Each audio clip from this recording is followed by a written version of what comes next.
Happy Friday, everybody. Welcome to the Sci-Fi Center Live, coming to you from the Sci-Fi Center in Las Vegas. Congratulations, you have made it to the weekend. And today is April 8th, 2022. I think we're on episode 6. I'm not sure. I lost count. Thank you for joining us today. I have some guests in the background. Some of the main topics we're going to be discussing are going to be obviously the Discovery merger, some Star Trek news with the Next Generation cast committed to coming back for the third and final season of Picard. Some WrestleMania fallout, some hits and misses from the show, some other wrestling stuff. But the first person who's ever been in the Sci-Fi Center, you know that a significant portion of our store is comic books. Unfortunately, as we've delved into other things, we run events. We opened up a Star Wars section and a Star Trek section and a whole lot of other merchandising. Pathetically, the comic book guy has not had the chance to keep up and read comic books like I did when I first started this business. So I've called in some cavalry, and my first guest, she has her own stream. She reviews comics way more than I do. She's probably more versed than I am. And her name is Ultra Q, coming at you from Philly. Thank you for coming to help me with my ineptitude of comic book reading. I'm impressed. I love your store already. Oh my goodness. I wish I had known about it like well in advance. Oh my goodness. Yeah, we've interacted before. I just never gave you this background of the whole thing. I was just my little blurb on the screen is just about it. But nah, it's a science fiction, horror, and event center. We host events. We host screenings. We do all kinds of things. We've done movies out here in our drive-in and our parking lot. Hey, how you doing, Aaron? What's going on, Daryl? We sell costumes, merchandise, T-shirts, buttons, figures. I mean, I'm just looking at some of the stuff I'm sitting in front of right now. Wow. Old vintage pictures, Warren magazines. One of these days, I'm going to do a tour of around here with my other camera, so you guys can kind of see what we do. Cool. We have As Seen on TV section to where we basically have a doorway because a lot of our customers, as I said over and over again, their very first adventures in these IPs are on movies or TV shows. A lot of them have never picked up a comic book before, so we try to make that connection here. But like I said, with everything that's going on, I'm seeing things pop up on people's screen, and I'm like, I feel like I'm 90, and I'm missing everything. So I have sent out the rescue flare, and tell my audience a little bit about you and how you got into comics and your show, and I'll go ahead and get a link for your show while you're doing that. Hi, everybody. I am on the East Coast, so it's a little bit later here. So hello from the future. Sorry for my voice. I'm actually losing my voice a little bit, so I do apologize for that. But my name is Ultra Q. I'm actually a Jersey girl. Philly is like a second home to me, but originally I am a Jersey girl, and what they say is very true. I have never pumped my own gas before. I have absolutely no idea how to do it. So that part is actually I've never done it before. So yeah, I have JRail247 on YouTube and on Instagram.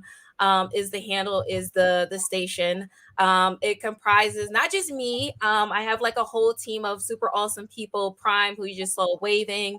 Sheena, She the Geek, a few other girls that I kick it with. Another guy, Philly Phil, does indie comics with me. So I got a whole crew, and that's all we do. We talk comics, we talk movies. I love Star Trek and Star Wars. So when you said that, my eyes got like this big because I love both of them. So and just to bring another talking head in on, he won't be saying much of that until we hit Star. But since you brought in Star Trek, this is my resident Star Trek co-pilot. Yeah. Oh yeah. He's he's the goose to my Star Trek Mavic. Or I watched Picard last night. Yeah, it was great. So yeah, no, I love any kind of Star Trek right now. I'm digging it. All 5 shows right now, so it's fantastic. It's a great time to be a Star Trek fan, honestly. Yeah, we got Strange New Worlds. Retro stuff. I'm more into like Next Generation and Deep Space Nine and like the old like WARNER.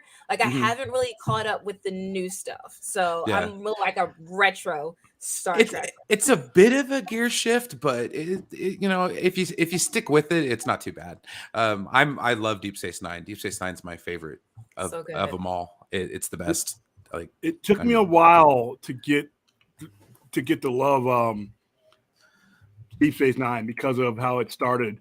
Once the Dominion War actually kicks off and you realize this is where they were going the whole time, that's a little bit better for me because, you know, but those first 2 or 3 years, it was like, it was a tough watch.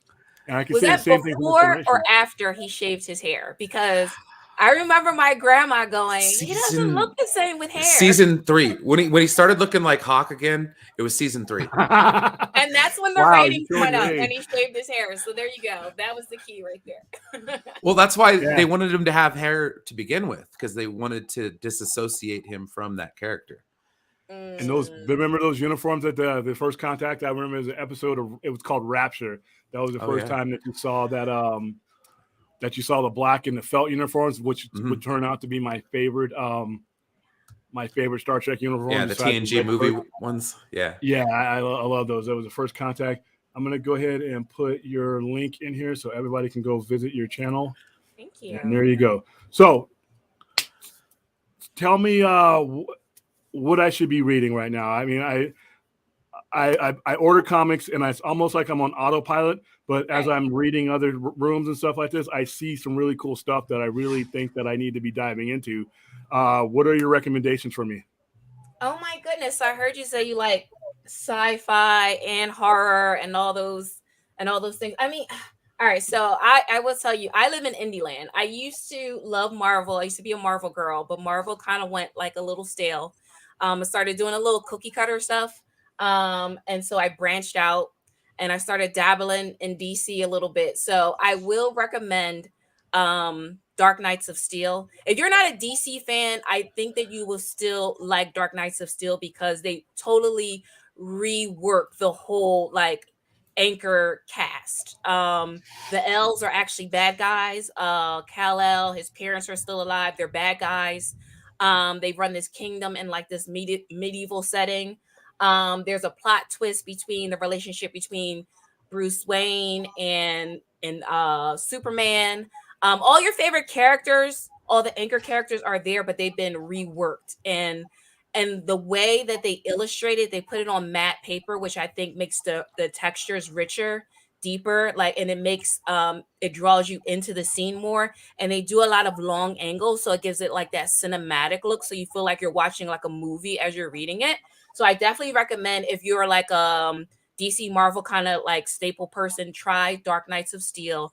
I think you will appreciate the freshness of the story.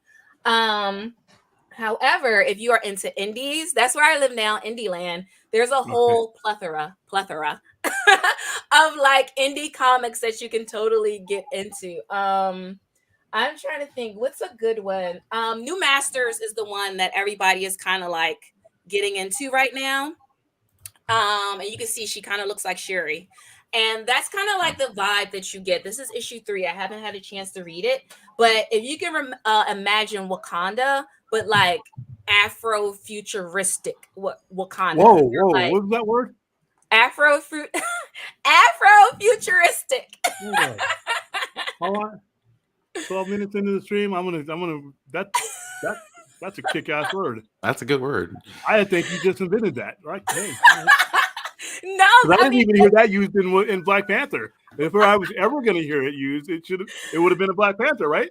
Right. That's what. Yeah, you're absolutely right, and that is the vibe that you get in New Masters. It's like if Wakanda was pushed forward about 500 years. Aliens have landed through like interstellar portals. And that's where you get the title New Masters, because they're from like, I think, Jupiter, and they're kind of like the head of society now. The money system is totally different. You still have those tiers of society, you still have a lot of political intrigue, a lot of like characters that you want to know more about. So I definitely recommend New Masters if you like sci-fi, if you want indies, and that, you know, like that future tech feeling, but you still like a good like cultural revolution as well while you're reading. So that's what company puts that out? This is Image. All right. Image is like coming up to be like top number 3 behind DC and Marvel. They put out whatever you love. Whatever you love, Image is putting it out there for you. Okay. Mm-hmm. And what's the next one you got? Okay. So look at that stack. My goodness. You should see the one off to the side. You can't see that one. That was like insane. This is like a big one. I don't know if you guys speculate or collect and stuff, but this is like a really big collector's item. Shortly, nice. Batman Beyond the White Knight. And the reason why, which I just learned, so this is the second part of this series, and they didn't print enough of them, especially for like the East Coast stores. So if you have one, you will probably make a couple dollars on this, maybe, I don't know, in a couple months or a year. They said that they didn't print enough issues, particularly on the East Coast. So, but beyond that, my friend Sheena introduced me to the story. So basically in the story, it's called The White Knight because the Joker becomes the hero. The Joker basically goes sane and has Bruce Wayne incarcerated for basically tearing up Gotham and ruining society. So it's like a super triple plot twist. The bad guy becomes the good guy becomes the bad guy. Again, the art is very good, good layout, good paneling. But again, if you have a copy of this, I've heard that it's going to be worth a couple dollars. So might want to grab one if you can find one around. It's sold out of it. Oops. You sold out of it? And I didn't get a chance to read it either. Yeah. Yeah, because it jumped off the and I actually we did a giveaway on my channel and I gave that one away without knowing that it was going to be worth like some dollars. So immediately the next day I called the shop like, can you please find me another copy? Yeah, that was like Amazing Spider-Man number 93 for me. I had tourists coming in and getting that before I even understood, Right. I kept some for my regular subscribers, and then everyone grabbed them. Ultra Q, have you read Telepath and Resistance Uprising by J. Michaels? Funny you should ask that. I actually read Resistance Uprising. It was part of Free Comic Book Day, I believe, last year. So the first issue was free, yay. And it's a really good story. Like it's a really good story. AWA is so slept on. They have some of the most original stories and some of the most they did Not All Robots and a couple other ones. And they're really good. So I did read that, and I believe Telepaths and Moths are like spin-offs of that, but I have not read those. But yeah, I like the idea of like people with all these different like superhuman powers. If you ever saw the show Heroes, it's kind of like that. But I guess the plot twist is that, of course, there's a government agency and a religious organization that are like out to kill these people. So that it's a really good plot. Yeah. ATW, maybe I have. I just didn't hear it like that. Hearing her chirp it out like that was just much more different. But I don't. I know it novelization. Somebody may have mentioned it to me. That's what the type of thing that's going on. But like I said, I don't read novels anymore. Stephen King chased me out of reading novels. It's just comic books now and whatever's on the screen. Sorry. I'm literate, but I'm done. I don't have the kind of patience it takes. The last book I read, other than Game of Thrones, the four novels was Stephen King's The Stand. And that's it. I'm done. If it doesn't pop up on a computer screen or on one of these comic books, it's not getting read. Sorry. I'm an Audible guy. I get you, man. Yeah, Audible. If I had Audible, I was in school. I could have probably skipped high school. But yeah, you have anything else that I've been hiding under my radar as far as comic goes, Ultra? I think I gave you another one, didn't I? Well, yeah, you gave me some independence. You gave me this one. Here, I got up on the screen right now. Yes, and I have it hidden behind me because I was actually reading this. Not all zombies versus robots. I was reading this before I came on live with you, and I freaking love it. I had never heard of it. I was told that it is a reprint.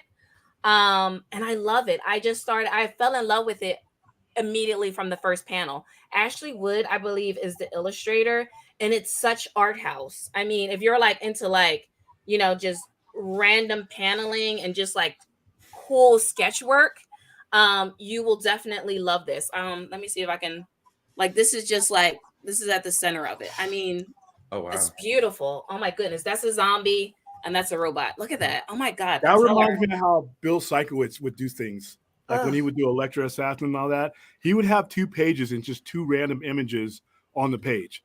That's it. 2 images on 2 pages. And he would go Right. back to panels. But yeah, that's nice. So let's see Yeah. what else we got there. So who puts that out?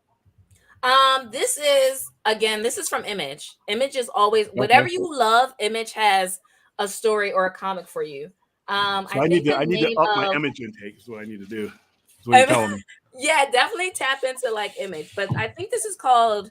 They have their own little publishing company, and I can't pronounce it. I'm so sorry. It's like all consonants. It's like Syzygy or something like that. So I'm always saying. That's all right. We'll spell it out later. And then you had a let me see.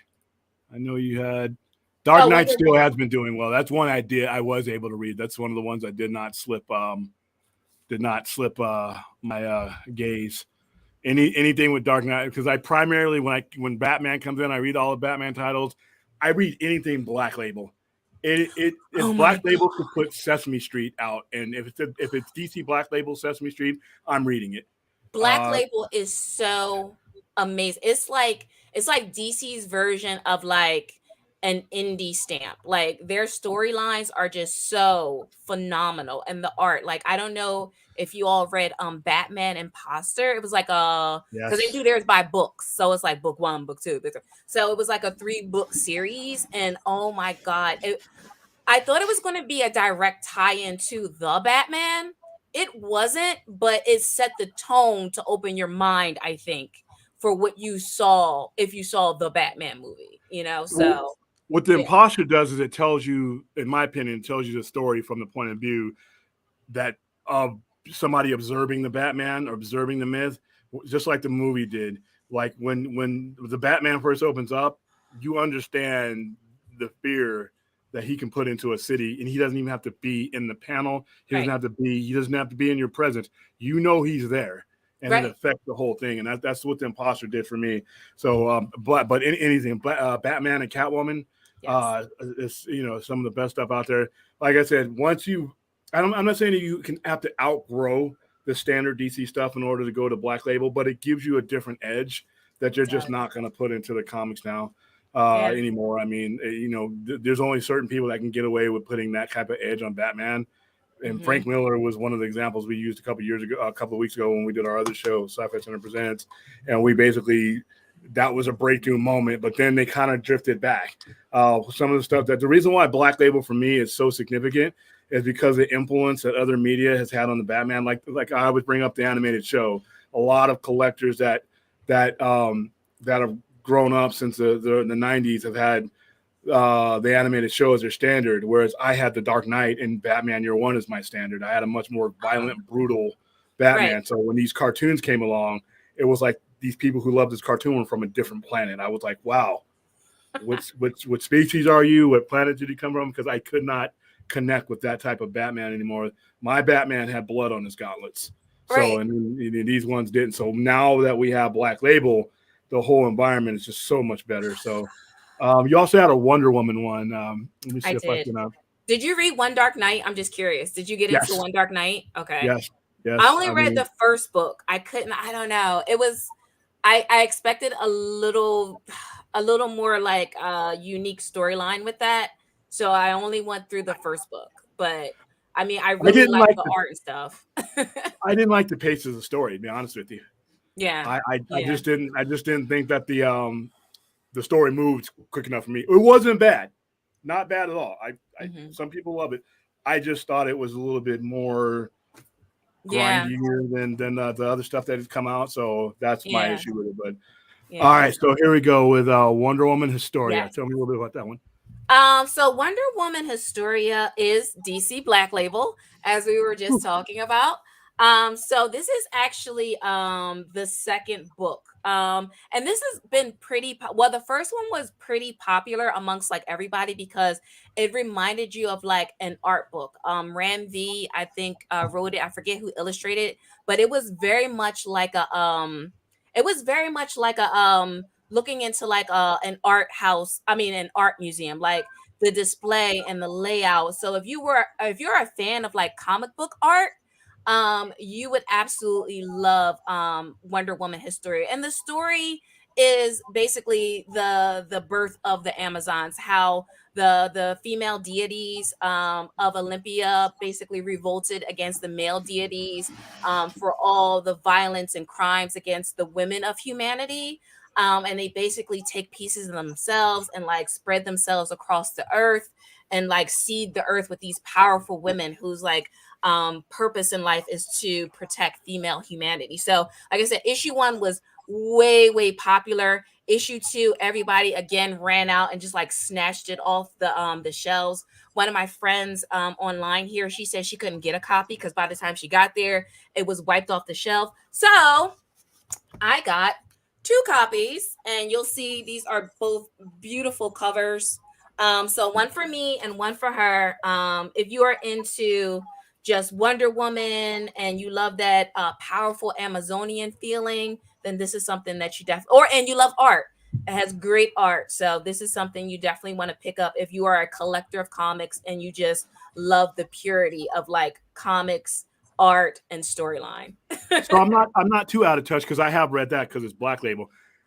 I always compare any Wonder Woman Black Label stuff to Dead Earth. I don't know if that's a fair comparison, but it's what I do. So what did you think of Wonder Woman Dead Earth? That one does not sound familiar to me. I know. Like, I'm like, listen, like, that doesn't sound familiar. How long ago? All right. So I have been reading comics consistently, probably for about 2 years. So you have to forgive me if it's something that came out before that. I might not have heard of it. I'd say I have them here. I'd say it came out about a year ago, maybe a year and a half. So it might have been. If you haven't read that and you like with the Historia, I think you're gonna love Dead Earth, but in a much different way. Its appeal is different. There's a lot of history and a lot in Historia. Literally, it's what it's called. There's a lot of history and a lot of mythology in Historia. Dead Earth is just violence and monsters. I loved it. I mean, it was what completely sold me on Black Label. But I'm gonna get to some of the questions and some of the comments on that. All right, Ultra Q, you need to read Marvel's Devil Reign, all about Daredevil, Kingpin, and the street level heroes from Luke Cage, Jessica Jones, and Miles Morales. Have you had a chance to read that? I started the first one, but I didn't finish it. I've mostly been focusing on indies, but I do love Daredevil. I kind of fell off when he went to prison. I don't know why, but that storyline just didn't like. Oh, you got to pick the woman without fear. It's great. If you get a chance to read it. Yeah, okay. I have not finished the Devil. I just got number 6 of Devil's Reign in today. I just have not had a chance to read it, but I am going to sit down. I've been poking bits and pieces at it, like the Daredevil stuff, but there's a whole bunch of other stuff with it that does well. So it is from what I have read, Devil's Reign has actually been pretty awesome.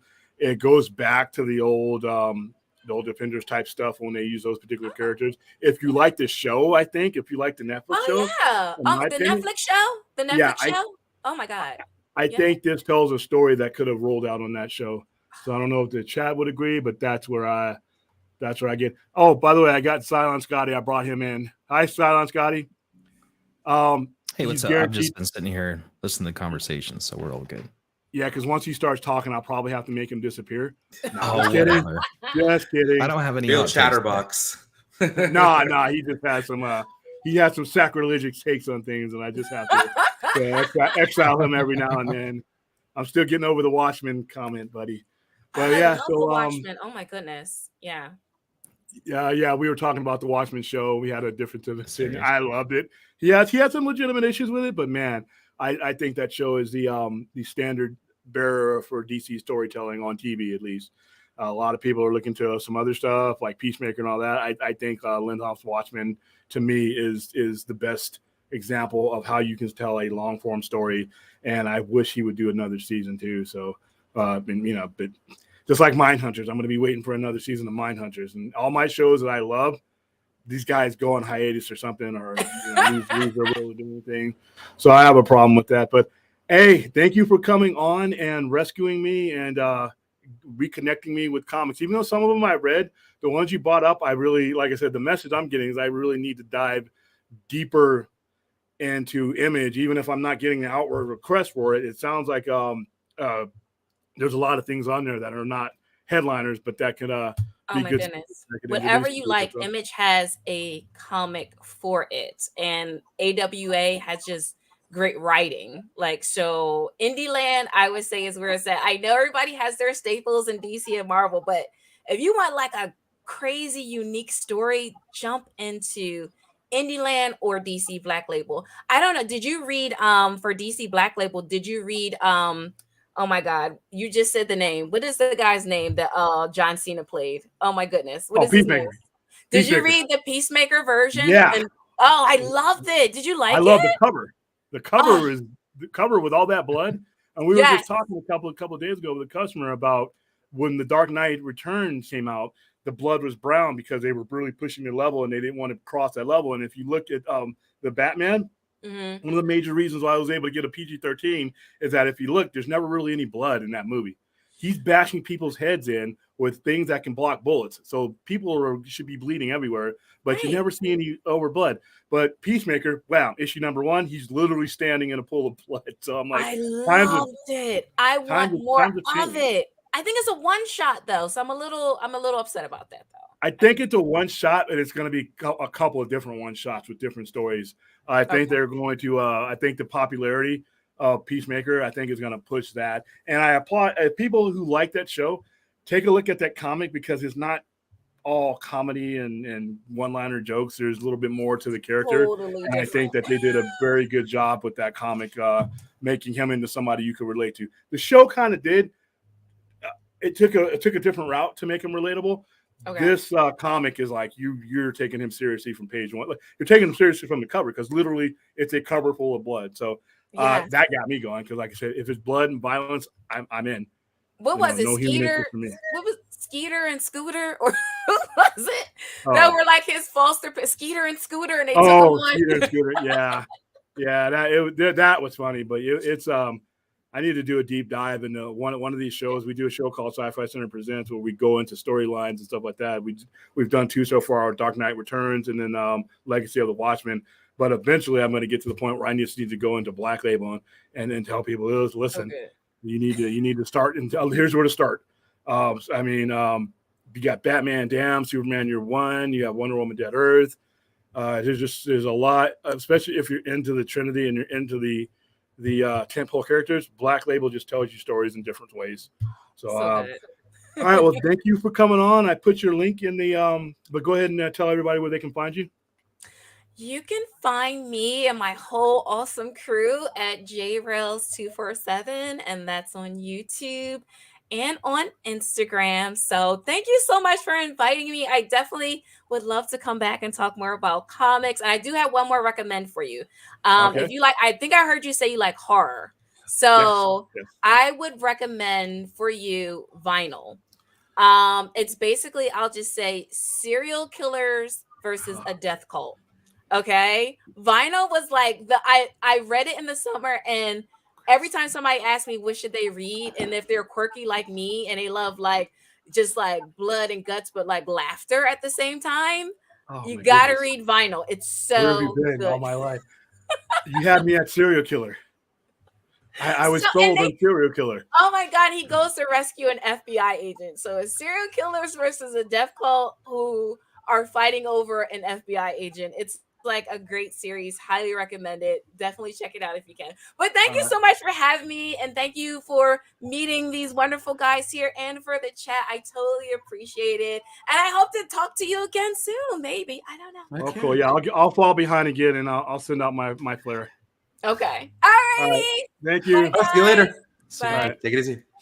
All right. Yeah. So now just cool, you two knuckle it. No, I'm just kidding. Hey, what's going on? So I could have just listened to her for a while. I wasn't in a hurry for her to go. Yeah, she has a great show. I happened upon her. I forgot how we were in.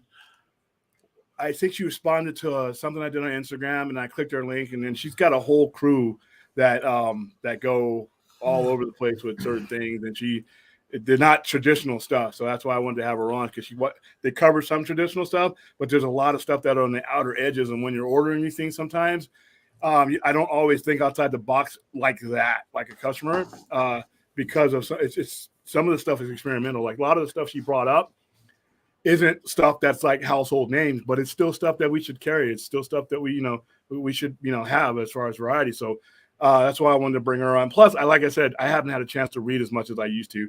I used to take like blocks of time off, and all I did was read one after another after another. I would get through whole stacks, but with the nature of the business these days, it's just really tough. So, all right, I guess the one of the big stories of the week is today it is finalized. AT&T is no longer part of what is now Warner Discovery. Mm-hmm. They have laid out their let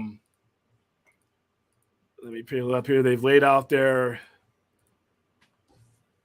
power structure, and it includes some new names, but it also includes some same names. One of them obviously was Emmerich and Toby Emmerich. Ann Sarnoff has departed. Jason Keeler has departed. Casey Bloys is still there. A couple other intermediates are gone as their jobs have disappeared. And the biggest news that I heard on a couple of different other streams and a lot of people who have reacted was the fact that Toby Emmerich is still there, and what that means for Warner Brothers at all, Warner Brothers going forward. So here's the article. With the new executive setup, Zaslav's goal is to do away with Warner Media management layers that have made sense for a telecom giant like AT&T after it acquired the entertainment powerhouse. Instead, key units and executives will now report directly to Zaslav. The difference I'm seeing between how AT&T ran things and what Zaslav is doing is AT&T basically gave Warner Media a lot of autonomy as long as they could serve their telecom needs. So a lot of stuff went on with Warner Brothers that probably wouldn't happen under a different structure. Here, for anybody waiting for anybody to be, gone or leave the company, it doesn't. To me, it's addition by addition. Zaslav's at the head of the table, and it sounds like no matter who he has as his subordinates, he's going to have a hands-on approach. What do you guys think? I mean, it seems like that going forward. I mean, I didn't expect too many heads to roll right out the gate. I mean, and honestly, I'm not like cheering that on by any stretch. Like, it's never. No, and a lot of people, a lot of people are, and I understand the sentiment, but I also understand how. Well, business is business, Like I get that part of it, but it doesn't necessarily feel right sitting there cheering over somebody losing their job. At the end of the day. I mean, we talked about this. You know what? Let's talk about that real quick because everybody keeps saying someone losing their job. Okay. Executives, their style is to move around different companies. That is true. There are very, very few executives that stay at the same company for long periods of time. And especially the positions like, for instance, Ann Sarnoff and people like that held. Those aren't positions where you stay there for 15 years, like Kathleen Kennedy will be at Disney, for instance, right? Yeah. So, and on top of that, like the average CEO has 3 jobs. I don't know if people realize that, but for instance, Ann Sarnoff is still a sitting board director at PayPal, and she gets a salary of $400,000 a year. So no one's out on their ass, and that's not how executives work. I suppose that's true. So maybe roll that back a little bit. But I hear you. Where I think Brian is coming from is like, I think some of these guys have rubbed people the wrong way, but in the long scheme of things, I think it's the problem I've had with Warner for the last 7 or 8 years is simply they haven't had the people in place that regarded the IPs that they were in control of tightly as they should have, and I think that they've set them back. I think that if they had a better understanding for Superman, Batman, and all these things, I think that we will be a lot further along. And I'm using the comic book IPs. I know there's other IPs that they've had, but I think that's the same case with a lot of other things that they've done. It's been hit or miss, and a lot of the hit or miss is simply because when you understand, I never got the sense that Ann Sarnoff or Toby Emmerich truly understood the impact of the things that they handled. And I just thought that, somebody else could do a better job because I've seen other companies and other franchises and other corporations do better jobs with different people. I wasn't rooting for anybody to get fired from their profession, but I was rooting for something better than what we had. And she's going to do fine. She's multi-millionaire. She her just made $2 million 3 months ago selling stock of PayPal. Yeah. So she's going to have value. And Emmerich, I don't think personally, I don't think Emmerich is there for long. I know it says that Emmerich is staying around, but he also has a contract that's expiring. And I also see that he's bringing up, Zaslav is bringing up things like a studio czar, which is basically would be an intermediate position over Toby Emmerich. So I'm thinking that once that contract expires, that his job would pretty much be eliminated, and they might extend it because you know Zavalov was even talking about how he's very focused on a smooth transition. And I don't. We were talking about this somewhere. I'm not sure if this is if I was talking with you all about it, but those comments definitely lead toward Emmerich needs to be there so that there's probably some more administrative tasks, some, you know, historical knowledge that needs to be handed down to the next person, and that's what Emmerich's going to be there for. Yeah, it's what in the Army we call right seat, left seat drive. Exactly. And as that czar position grabs hold, contract expires. These guys have value in other places. I mean, DC fans may not like them, but on a business perspective, Toby Emmerich is a very experienced and very credible, a seasoned individual as far as what he does. Yeah, and Sarnoff, these aren't bad people. No, it's just they just did. They don't have passion for DC. Like. They don't have passion for DC. That's the big problem that Warner Brothers has in general. Is like, we need to do a thing. Here's an executive. We need to do a thing. This person's really good at business, right? And so these people end up getting slotted in, and their enthusiasm for their brand is as far as like a BuzzFeed article interview goes. And beyond that, they really don't care. And that's fine. Like, you know, for instance, Ann Sarnoff is probably really good at her job, but she has no concept of DC. That's the problem, right? You know, on the Marvel side, you take a look, there's artists that are clamoring, directors that are clamoring to get into Marvel because they have a passion for Marvel, right? And so they do good work. But on the DC side, you hardly see that at the director level, but not above it. Not yet. Nah, and Hamada, for all his great things that he did with New Line, what is he talking about? It's because the ad. I don't get it. What I missed. The iCarly ad. Oh, I'm like, well, okay. What's going on? Damn it! It's like what? I'm like, iCarly. I know who that is. Have I stumbled stumbled on my shirt? What the hell? If you look at what Hamada is a film executive, which is great, and I've always said a film executive has a place here in that organization, but there seems to be somebody at the table that is the house of ideas.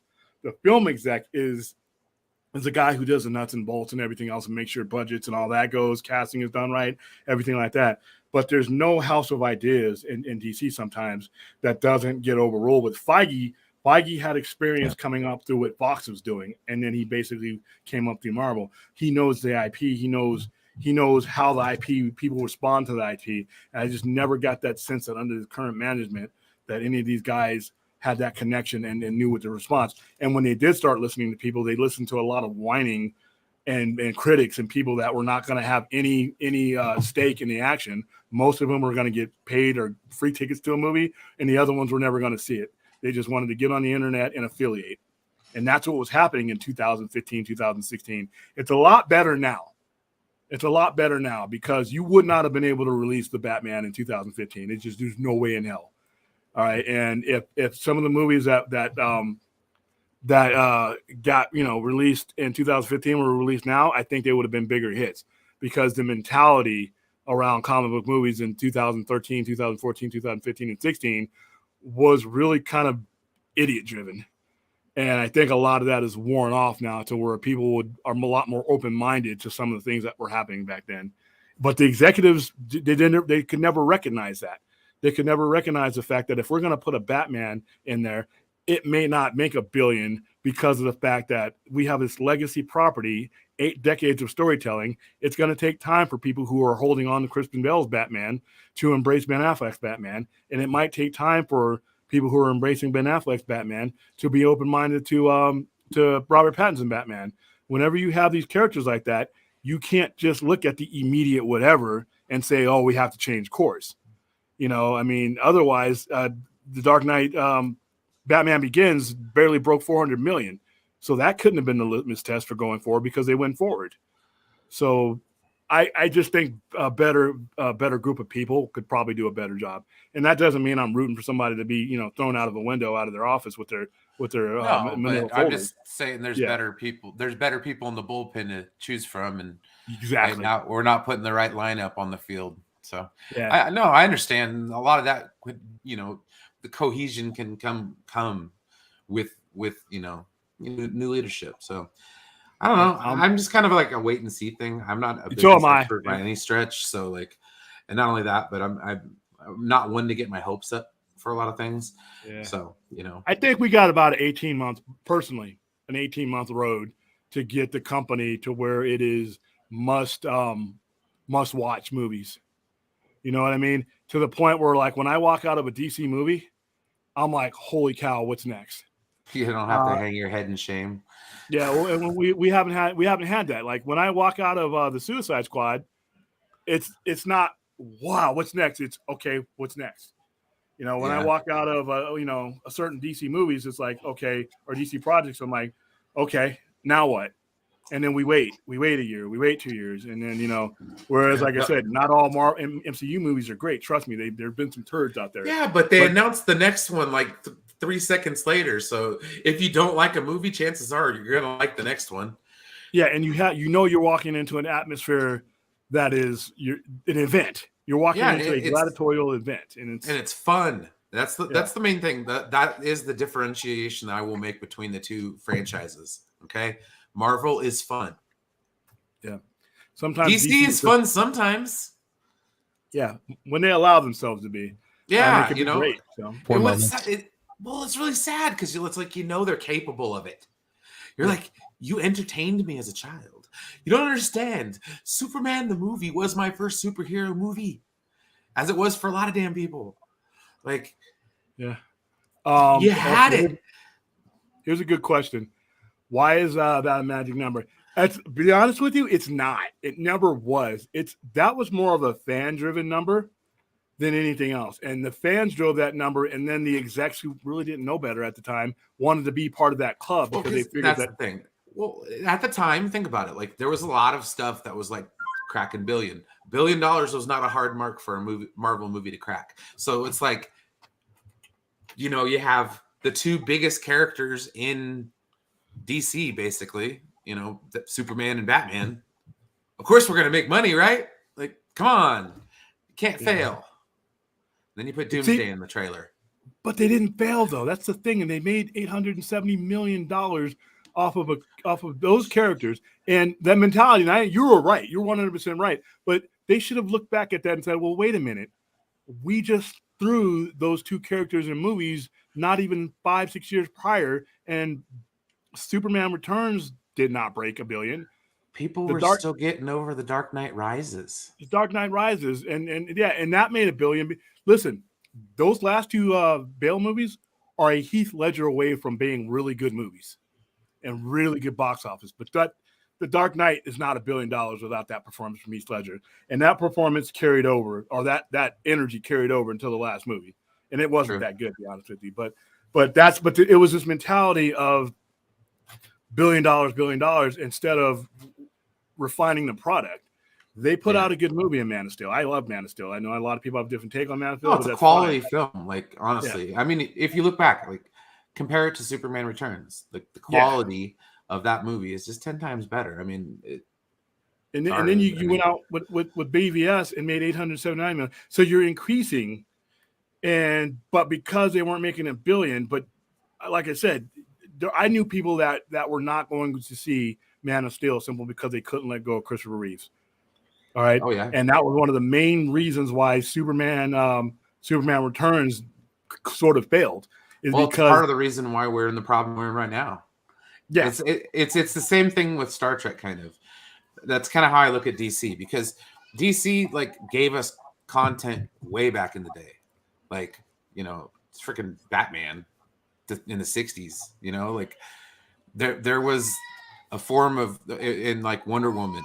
There was DC Comics was in your face on television way before Marvel did. Like, yeah. So that right there, I mean, they had it then. and they did the first real good superhero movie, or first event superhero movie, dude, like Superman the movie. Okay, Batman was kicking ass in the 90s, like, and Marvel wasn't even getting up. What was a Marvel 90s Marvel movie before the X-Men? You had the Fantastic Four, the Roger Corman's version in the 90s. And you then had those Incredible Hulk with Thor and Daredevil on NBC. You know? Yeah, you know. So like in terms of quality, they had it in spades, man. It's like, where did they fall off? That's like the one thing that, like, as a DC fan, it would be driving me nuts at this point. I can tell you where they fell off, and it's easy. It's the perception of their product from within. The executives did not understand their product to the point where they could stick with the creator. They made Batman and Robin. Well, no, even let's go further on to 2013. They blinked. And when you show that kind of fear and trepidation behind your product, the audience senses that. People can see when you don't have faith in what you're doing. And if look at Green Lantern. You know, if you were to stay consistent, and that's the one thing that Marvel does is they don't blink when they have like a Thor Dark World. You know, you're still getting a Ragnarok. You know, you had Iron Man 2. Okay, that didn't do as well critically. Guess what? You're still getting an Iron Man 3. They set their plan and they don't blink. They don't, you know, and fans are fans, but some fans are just kind of stupid sometimes. And a good executive has to know who to listen to. Are you going to listen to the whiny fanboy who's going to get on Twitter and going to get on Rotten Tomatoes and going to get on these sites and talk a whole bunch of crap about and hashtag you to death? Yeah. Or are you going to listen to a guy like me who is a card-carrying member of your product and has seen all this stuff? That's what happened with DC. They listened to whiners who are never going to see these movies, and they ignored me who'd seen them all. I was their customer. Yeah, we hate Zack Snyder. Yeah, he's ruining it. Yeah. And it's like, okay, we'll listen to them. They seem to know what they're talking about. Yeah, because guys like me who liked it, I didn't feel a need to shit in my diaper. I was getting the content I wanted, and I was wanting more. I didn't realize at the time I had to go fight a war against people who literally were going to watch trailers and even before the movie was complete, we're going to bash it. You know, yes, Aaron, that is fine if you're watching wrestling. If you're watching wrestling and watching me, that's kind of I consider that a compliment actually. So, you know, I'm DVRing it myself, but you know, you're splitting time. You're giving us time. You know, content. You know, hey, yeah, and AEW, what's coming up? Double or Nothing is going to be here in Vegas. Oh, nice. So I will be probably streaming from there. But here's a new logo, and like I said, I wish Warner, I wish the company all well.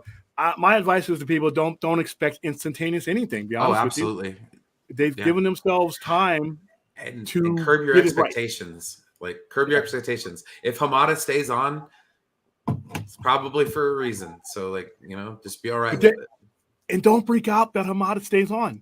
Don't freak out that Emmerich, who I think should go, but if he stays, guess what? He's an employee. Yeah. All right. He could be told, "Hey, go work with that Zack Snyder fella." That's it. See, the difference with AT&T was like, you guys play with the movie thing. Just call us when you need us. Yeah, and that gave whoever was running Warner Media at that time, or Warner Brothers Pictures, was pretty much their own boss. They really didn't have any oversight. I mean, they technically did, but they didn't. Now you have a guy who, just like from that article, he's going to be hands-on. If he sets the tone of the company, those other guys have to follow suit, or they do get, you know, to find other jobs.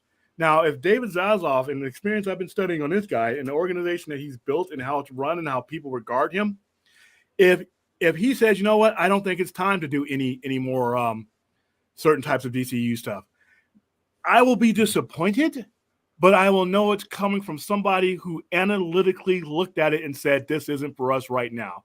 The problem people have right now is that that's not what's behind the decision making. So if David Zaslav with his people and the people who ran Discovery and got a lot of mileage out of that little channel, I can't believe it's Discovery buying Warner Brothers instead of the other way around. But I'm actually excited for more of the Discovery part of it than actual Warner Brothers right now. So, like, that's huge for me. Like, but yeah, he's going to merge that up. But if he comes to you and says, "Hey, William, I don't see like he's coming to me, but hey, it's just not time right now. It's just not in our cards." now it's coming from somebody who's looking at it from a business point of view and not a ego point of view, and not a we're not going to let you guys push us around, you damn fans type of view. It's coming from a guy who's looked at the numbers, looked at the analytics, and said one way or another. I can believe in that a little bit more, and we'll just have to wait. But as far as like people's heads rolling, no. I mean, mergers don't work that way. People get transitioned out. And Sarnoff, she went quickly because her job disappeared. Same with Kilo. The existence of Zaslav made those jobs disappear immediately. And trust me, they were taken care of. They'll get other jobs. Emmerich, if he's gone, he'll get another job just fine. He'll get a job. He'll probably leave this one for another job as his position disappears. But I'm excited. I'm excited for when they delayed the movies, I was kind of upset the fact that I really want to see these movies, but at the same time, my biggest contention was, why are any of these guys doing these things, working on these things, pushing these things, announcing these things, when most of them are not even going to be around to reap the consequences of these things? So when they came in and said, we're going to delay certain movies and move certain movies, especially The Flash, which could end up being a very important movie for them going forward, I understood. I understood. They want to get their eyes on the product, and that's what we wanted. I want somebody to look at things before they push the button, not just announce this, not just announce that, then it never happens, or it ends up happening and we don't know what universe it is. Nobody got a tease, and you don't get, you never get to finish. So it's like, no, it's so good. Yeah, but so if they give me good eats and all my favorite Food Network shows on HBO Max, I don't even care. Yeah, and listen. Here's one thing I gotta have. Dr. Pimper Popper has to go, Dave. David Zaslav, if you're listening to this right now, I can't. He's like, that's my bread and butter. Yeah, I can't turn the channel. Every now and then I turn the channel and I accidentally end up on that channel and I'm eating and I can't do it, man. I can't. I like Gold Rush. That's one of my favorite shows on there. Gold Rush is great. I love Gold Rush. Remember when he first started with Gold Rush and they were terrible. They were terrible. Like they sucked, and they would get this nugget and they would be all cheering and stuff. And then 7-8 years later, Parker's getting like entire millions of dollars. Oh man, I love that show, man. Well, I grew up in Gold Country, like Northern California in the foothills. So like there's a real deep history for me, like really close by. Like they did hydraulic mining up there, like where they just sit there and blast the shit out of the rock faces with water. That was I remember that. They used the cutters. Yeah. All of that would run downstream and it would flood Sacramento. Hey, this St. Clinton, he's actually local here in Vegas. So I whenever I get a local person who's actually stepped into the store on here, that's great. That's connecting my two worlds. How you doing, man? Let's see who's in here. Film Goblin. But see, that was a DC movie, 1966. All right. Yep, 1966. Oh man. People say W. Yeah, they were too impatient, and so were in the fans. Yeah, I would say, be honest with you, you can blame the corporate entity all you want to. Yeah, but a lot of it does lay on our shoulders. Like, expectations. Fans have to do better. Like, fans, we have to learn. Temper expectations. Be willing to give a pass every now and then. Like, just don't come and that's the one thing. I think, honestly, guys, if we're gonna have a good relationship here with this new company, I think it would be who of us as the fans to maybe relax a little bit. Okay. Don't get upset because certain individuals are still there that you don't like. You know what I mean? Like, be diplomatic. Be happy for the one that is. Be happy for the one that is. Yeah. Well, here's my thing. You can catch more flies with honey than with vinegar. Okay. I mean, it's just that makes total sense. Like, I'm not a big fan of these hashtags. I'm sorry. Just be more diplomatic is all I'm saying. You don't have to make 15, 20 streams a day talking about how much you hate the people who are in charge of the movies that you love. Okay, that's not the way to get what you want done. Like, maybe if you're nice about it, they'll be like, hey, let's work with you. Instead of somebody going, I don't like what you made. Okay, that's like somebody coming into my store and telling me I don't like the sandwich. Make it again. If I ever had a chance to meet these guys, I would straight up tell them, listen, this is my grievances, but I'm watching your product. And here's what I have to offer as a fan. So and there's a lot of people like me. You produce this movie that I've been trying to get, for a long time. I'm not just going to stop at the movie you give me. I didn't stop at Zack Snyder's Justice League when I got HBO Max. I've had HBO Max since they announced it. I've been watching all kinds of stuff on it. And you know what, Dave? I know you can track that. I know you can track when I come in and I'm watching Zack Snyder's Justice League where I go from there. If I'm going to watch Wonder Woman or if I'm going to watch the animated stuff, which admittedly I had no regard for until I got HBO Max and started watching it. I watched it all. It's amazing. That's a really good point. That when the Snyder Cut came out, and I saw a lot of I'm a Snyder fan, but a lot of Snyder fans were like, I just kept it on 24/7. I just kept playing it. It's like, I'm sorry to break it to you because I work in data science. That's what I do. And I work for the companies that stream you your content. And I'm telling you that watching the same thing over and over again, they don't even look at your numbers. They don't even care. Doesn't matter if you watched it 1,000 times, it counts for one. They're more interested in what other type of content they can retain you with. Exactly. What else you watch. That's the data they look at. People who watch this also watch these 6 other things, right? True. That's what matters. Yeah, because you can get that household in. Because guess what? I might watch the horror and the science fiction stuff, but if I have a wife and I have kids and they're watching the kiddie stuff, guess what? I'm still the anchor. So now my views and my analytics are 3 times as important because I have associated content that's not even associated with my viewing habits. I have other. They're looking at this stuff, and that's what I'd be telling them. I'm like, dude, hey, and first time if I had Zaz off in the center right now, I'd be like, I watch all of your stuff. If you bring me in for this, I will stay.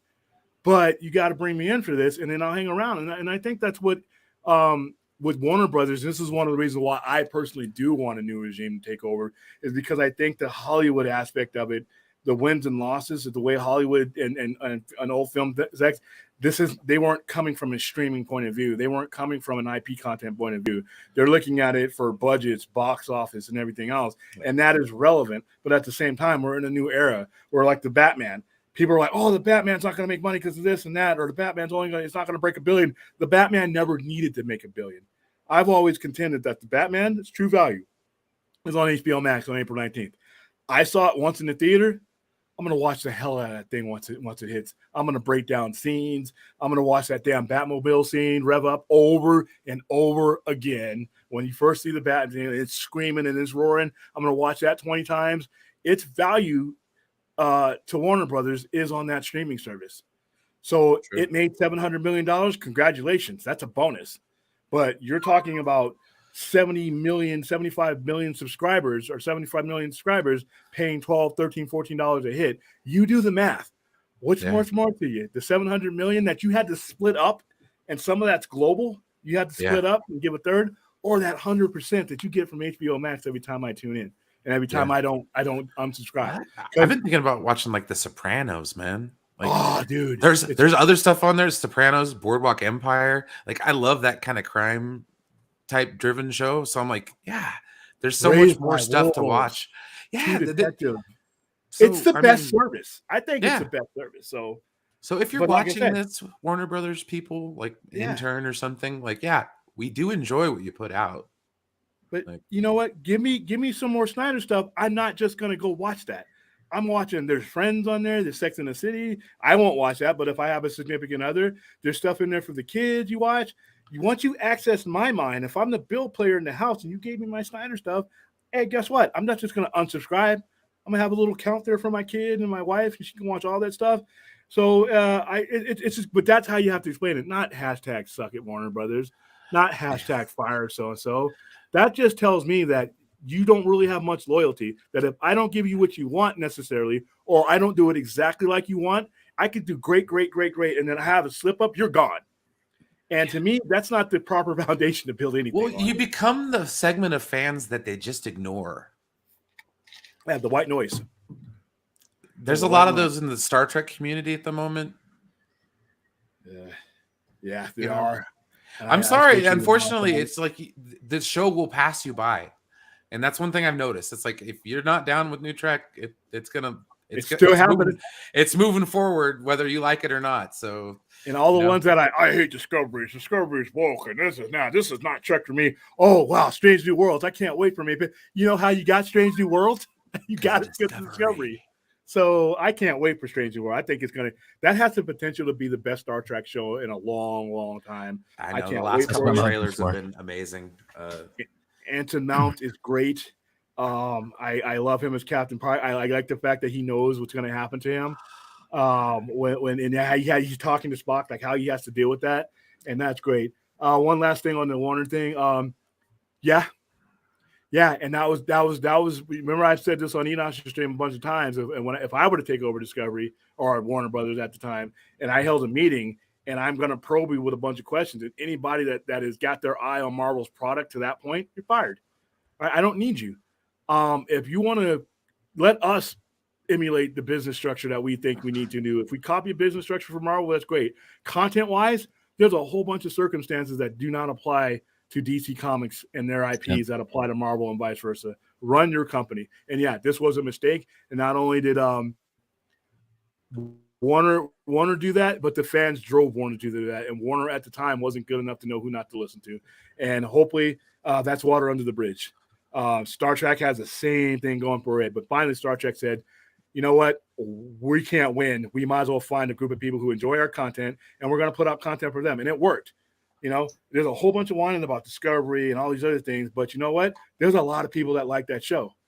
And guess what? You're watching Discovery. Me loving Discovery doesn't mean old Trek is going away.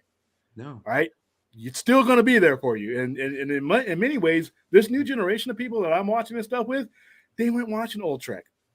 I'm getting them into Discovery. I'm getting them into Strange New Worlds coming up. And guess what they're going to do when they get into that? They're going to go right there and they're going to say, who's Kirk?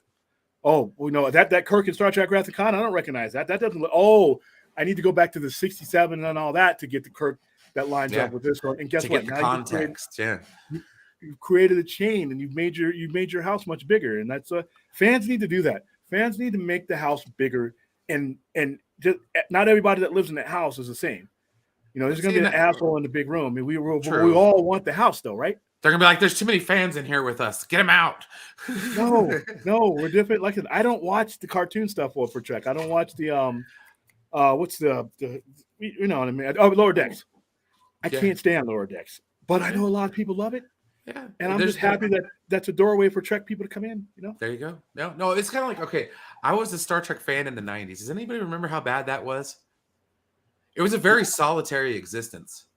Yeah. Maybe cool. You knew one or two people in real life that were Star Trek fans. No internet.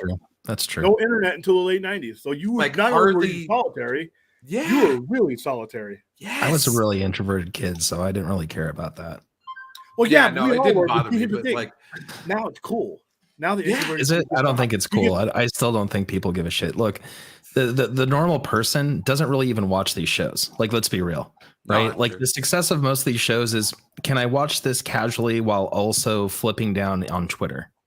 Like this new generation, that's how they watch shows. They don't sit there, tune out everything, look at the TV and immerse in an episode. That's not the kind of content they want to, consume anymore. What Star Trek was to us back then is not the same function that Star Trek is now to this generation. It is messed up because I'll find myself checking Twitter all the time watching Star Trek now. I fucking hate it when people do that. You're not invited to my house. Get out. Oh, come on, man, Scotty, you're in a bomb shelter or something, man. But hey, William, it's all right. Anthony, gotta have rules, man. Gotta have rules. All right, I should do this in your accent, Anthony, but I'm not going to. William, you acting like Marvel's fault that WB was copying Marvel. I just said that no, it was their fault. It was DC and Warner Brothers' fault, and the fans. DC's fault for calls. Yeah, that too. What else we got? Here we go. This guy was in here before. Matt Reeves is ahead of the table. Acknowledge him. Like I said before, give him a couple more movies and he'll be in Roman Reigns status. But I do love the wrestling reference. Hey, what did you think of WrestleMania? Did you watch it? I haven't watched it since it was in San Francisco. Holy, 2014? Okay. Well, for all my wrestling geeks out there, it was their most solid WrestleMania in 12 years.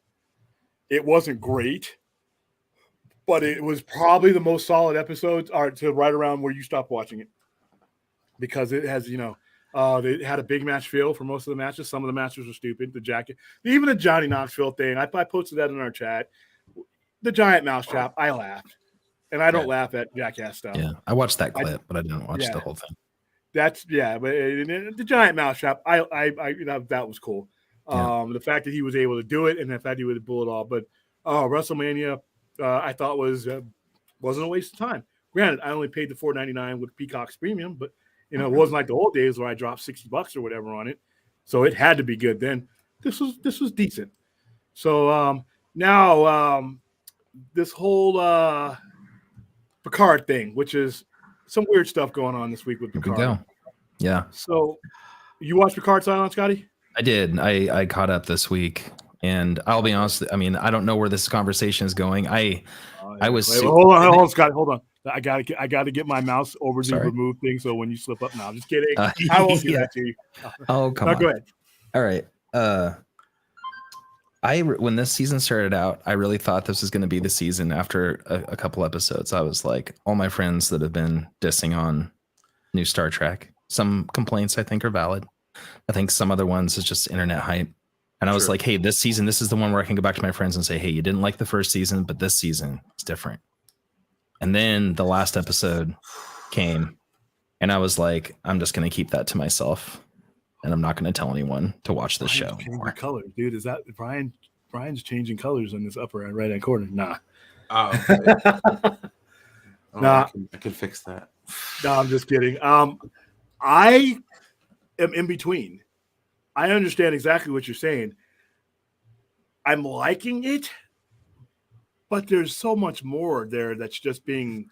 It's like I'm skimming on things, and it's like they're afraid to go deep Star Trek. They're afraid to go deep Star Trek. They dip in and then they come right back up, and then they start dipping in, and I'm like, ooh, and they're like, oh, nope, we're gonna go right back up here. I don't hate it, but I'm getting samples, and like when you sample me with the Borg and Agnes, I'm loving that. That is cool. The interaction between them is cool. Yeah, I like that a lot. You know what the weakest point about Picard is for me right now? John Picard. But that's not Patrick Stewart. It's the way he's written, and that's the complaint. They don't know how to write Picard. Stumbling. No, they're not stumbling. They're doing exactly what they intend to. He's the whipping boy. That's what it is. Let's be clear. Like Picard is there to take all the heat. Picard is there to say old Star Trek was flawed in its ideology, and we're going to personify how flawed that was into a character that you love, which is Picard. And we're going to put that character in situations where we can say, hey, old Star Trek, you're bad. Psh, accept the new stuff. Now, that's not an argument I would have had after last season, but after the last couple episodes, that's very clearly what they're doing. Yeah. No, there was one that can't defend it anymore. Well, see, yeah, me neither. Because like this, it pains me because it's like the one thing I got hyped for. It's why I got Paramount Plus was for season 1 of Picard. Okay, parts where they're losing me. I do not need to see any more Soong relatives. Thank you. Thank you. Right? Please recast somebody besides Brent Spiner. It's like they need it. It's like that's the only thing they know about Star Trek. Oh, it's got Data in it. Well, Data's not around, so we got Brent Spiner, but he always plays his relatives, right? Mm-hmm. Okay, and then the and that's actually why I'm worried about the announcement for season 3. Like 3 episodes, I'd be like, that. All right, sorry, my bad. It's start that I was excited when I first heard it, but then just after you said what you said, I'm like, oh man. I mean, don't get me wrong. The last 2 episodes have been okay, but the one before that, where they were just like, I get it. Star Trek gets political. I wasn't even mad about that. I was mad like they were pretending like Star Trek didn't even have an answer for that exact situation. Yeah. Deep Space Nine directly addresses how immigration works in the Federation, and then now they're pretending, even though that's still canon in this, they're pretending like, oh, that doesn't exist. It's actually bad. It's actually like they just retconned the solution, right? Well, they retconned Time's Arrow Part 1 and 2, okay, which we could talk. Time travel dynamics, whatever. Sure, whatever. But like, the introduction of the younger guy, and that's fine. I can live with that. But just we get how bad current day is, but I don't need Star Trek to tell me how bad today is.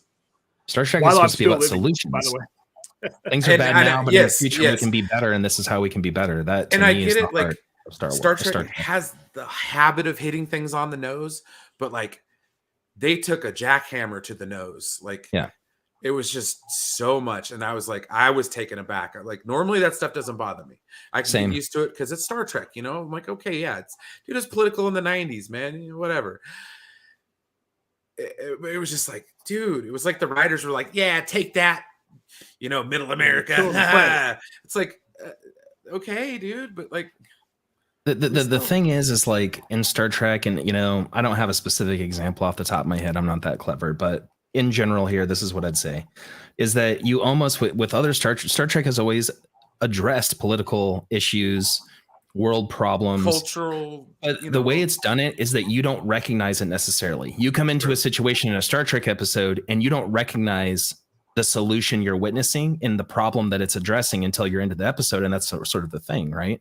Yeah. And you get into whatever episode it is, and it's like, oh, this place is like this because we were trying to solve the problem of war, or we were trying to solve the problem of racism, right? And so what it looks like to you is bizarre on the screen, and then you start understanding and coming to terms with the solution, right? Yeah, and that's the problem is that the second you look at this episode, you recognize exactly what they're saying, you understand exactly what problem it is, and they're also not offering any like solution, or you know what I mean? No, they're just saying it's trash and humans are suck and I'm leaving. It's like, okay, but it'll be better in 400 years. Yeah. Okay. No, Monkey Jeebus is saying it more succinct than I am. Star Trek is supposed to be hopeful future, not dystopian. Exactly. And I get it. They're in our current time. Okay. And yes, sure. To be honest, current times aren't the best, but it's like, even when like they did it in Star Trek, I mean, like perfect example and how you talked about it, how the Ferengi are the best example of what you just said, because the Ferengis were humans, are humans, right? Not like physically, but that's how people were. They're greedy. They're, you know, that's their and you get to see that in contrast with this other place, and that it's a judgment in of itself without saying we're judging you. It's just saying here we're showing you the contrast on screen, and you can put those two pieces together. Yes, you think of like greedy businessman. It's like, okay, that's a Ferengi, and they do it with humor. Like some of the Ferengi episodes are some of my favorite episodes because they deal with subjects as like misogyny. Okay, that's huge. Ferengi females aren't allowed to wear clothes until the end of the show. End of Deep Space Nine, where you know they institute progressive reform on Ferenginar. That's like. So it's like, no, dude, and that's like, you know, I love Star Trek for that, and that's why when they say, "Oh, Star Trek's woke," no, it's been woke. Where have you been? Yeah, it's always followed progressive social. Yeah, and the dystopia has always been in the background of it. It's just like it gets hard when they show it to you sometimes, because when you first start out, we've already been through World War III, we've already been all that. You know, they reflect on it, but we don't. It's the stories where they go to these things and they kind of make that connection where it kind of takes the gleam off of it for some people. Yeah. It's not the hopeful thing anymore because now you're being shown the rust of it. True. Which is inevitable, you know, when you're going to try to tell that kind of story. Time travel hurts. No, that's the thing. When anytime you do time travel, it doesn't matter what franchise it is. It's like you're going to run into issues like that where it's like, you know, we're going to contradict here, but maybe not too bad. But no, like as far as the last couple episodes and the season's arc, I'm liking it a lot better than the first season. Yeah. I have one big issue that nobody's hit on yet. What's that? And you know, nobody I've watched anywhere. This show is missing something that every other Star Trek show that I've watched has in abundance. Space travel? No. Not just that. Starfleet. Yeah. Every Star Trek show that I've watched has had Starfleet as a space system. I mean, it's already established Starfleet.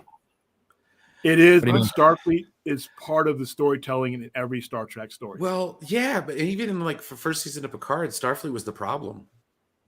That's kind of what I'm saying. I mean, they've addressed Starfleet by saying it's a problem.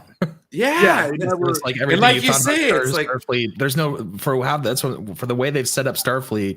There's no reason for them to tell that story because it's like it's very one note. No, not the Very story shallow. of Starfleet, but the structure of Starfleet is missing. That's Like, my you can point. tell Is us- I don't think they understand that at all. Oh, okay. They've Yeah, already and that's the and they've problem already for me. established in the show they don't understand that. It's one note, and there's like where can they go with what they've established? It's just simply not going to be a part of the show the same way. Yeah, and there's not a command like Picard. A lot of Starfleet for Picard with me, for Captain Picard, was the command presence that he handles these situations. He was always the wise guy, not wise guy, but wise older man, the shepherd that operated within the structure of Starfleet and its ideals. I think this show is missing that. I don't hate this show. I still watch this show and I still have fun with the show, but there's just certain things missing from it for me that make it better. It's a lot of the ships of Starfleet, the entire environment of Starfleet. It doesn't have to be about Starfleet, but the environment of Starfleet. These people are born of Starfleet. He's a 4-star admiral. Everyone he's surrounded with either a commander or a captain or somebody who served on a ship. But their genesis is from Starfleet. So when you take that away from the storytelling apparatus, a lot of their identity is missing. So I think it could be better. And even when you go with the Next Generation, okay, yeah, we're going to bring in the Next Generation crew. But I love these characters because the entire time I was watching them, they were part of Starfleet. And if you take Starfleet is a part of their identity as the Army was when I was in and I was in another country. It's part of your psyche. It's the habits and the disciplines that you bring in. And they don't have that in this show. And it doesn't have to be them. But there needs to be Starfleet around. Like, he's still an admiral. He's always going to be Admiral Picard, whether he's retired or not. I mean, it's like Deep Space Nine. There's still Starfleet there. It was just in people and their actions. Yeah. And Discovery, as for most people, whatever criticisms you have about Discovery, Starfleet is prevalent in Discovery. It's not necessarily sorry all the time. And I love it now because it's the rebuilding of Starfleet. Yes. I get to see and have a feeling that somebody in the 60s, when they first saw Star Trek, and they got to see things form, I'm seeing them literally rebuild the Federation, reconnect with aliens, reconnect with trust and all that. And Starfleet is part of their discipline. And they're 900 years removed from their original Starfleet that they were part of. So I think if you're going to do Star Trek, it might have to have Starfleet in it for that structure to be there. Admiral Picard doesn't mean as much to me without him acting like an admiral. You know? I think Admiral of what? Like imperialism right now are not very popular to talk about. And I think that they're avoiding it altogether because they don't want to walk that line. And I think that's actually pretty evidenced in Picard because they sort of set up this, this chastising of Picard in the first season that tells you what the perspective is. And basically the simplification of it is we don't need lone wolves. We don't need people taking their own initiative. We need chain of command and no hubris. Right. But the funny thing is that they haven't showed that to you in the show yet. Like they basically start out saying your hubris caused all these issues, Picard, in our way is definitely better. But then they never do that. And it's the person having the hubris has changed, but it's the same pattern. They haven't actually shown like, well, okay, so Starfleet, it has this structure. You're saying it's better. We don't want people like Picard going out. So, but then they just end up doing the same thing. And what they had an opportunity. Yeah, they had an opportunity to show because it was being put to me in each of these shows, Discovery and Picard, that Starfleet has lost its way and needs to be guided back, but they don't ever do the guiding back in Picard. It's just chastising. It's just exactly. They kind of no, which is very much our times, right? It's like people think they're more aware of social situations because they bitch more. Yeah. And that's all it is. It's just, we had the same complaints before. We just didn't have Twitter to talk about it. Yeah, we just weren't loud about it. Yeah, it wasn't in your face. There's always been war. There's always been bombings. There's always been things everywhere. It's just the news for it wasn't as accessible. The difference between World War II and Vietnam was television. We lost 450,000 total Allied soldiers and millions, if you include the Russians, people were dying on a daily basis. And you would get these little promos and propaganda things, and you would get these radio things, and that was it. That you got what they showed you. In Vietnam, it was different. Same structures there. Some of the same people that served in those wars are there, but now Cronkite is bringing it to you in your homes. You're seeing the wounded being dragged across the field. Those same people, they were wounded and cut up in World War II, but now you're seeing it. So it's come to the day where we're doing things pretty much the same way. It's like military industrial complex and all that. For whatever you want to say about that, it has been in existence ever since anybody has been breathing on this planet. It's just now like what Scotty said is we have access to it now, so we can critique things we don't understand. Just because you can see how a war machine operates doesn't mean you understand how that war machine operates. You just have access to it now. And here comes the complaints about, well, that's this and that. And now, but with Star Trek, same thing. It's always been Starfleet. Now we just because you change the angle that we look at Starfleet from and try to juxtapose it on what's going on today, it doesn't mean that the story doesn't need Starfleet. And I think this show could use a healthy dose of not just Star Trek characters, not just the old generation characters in their 60s.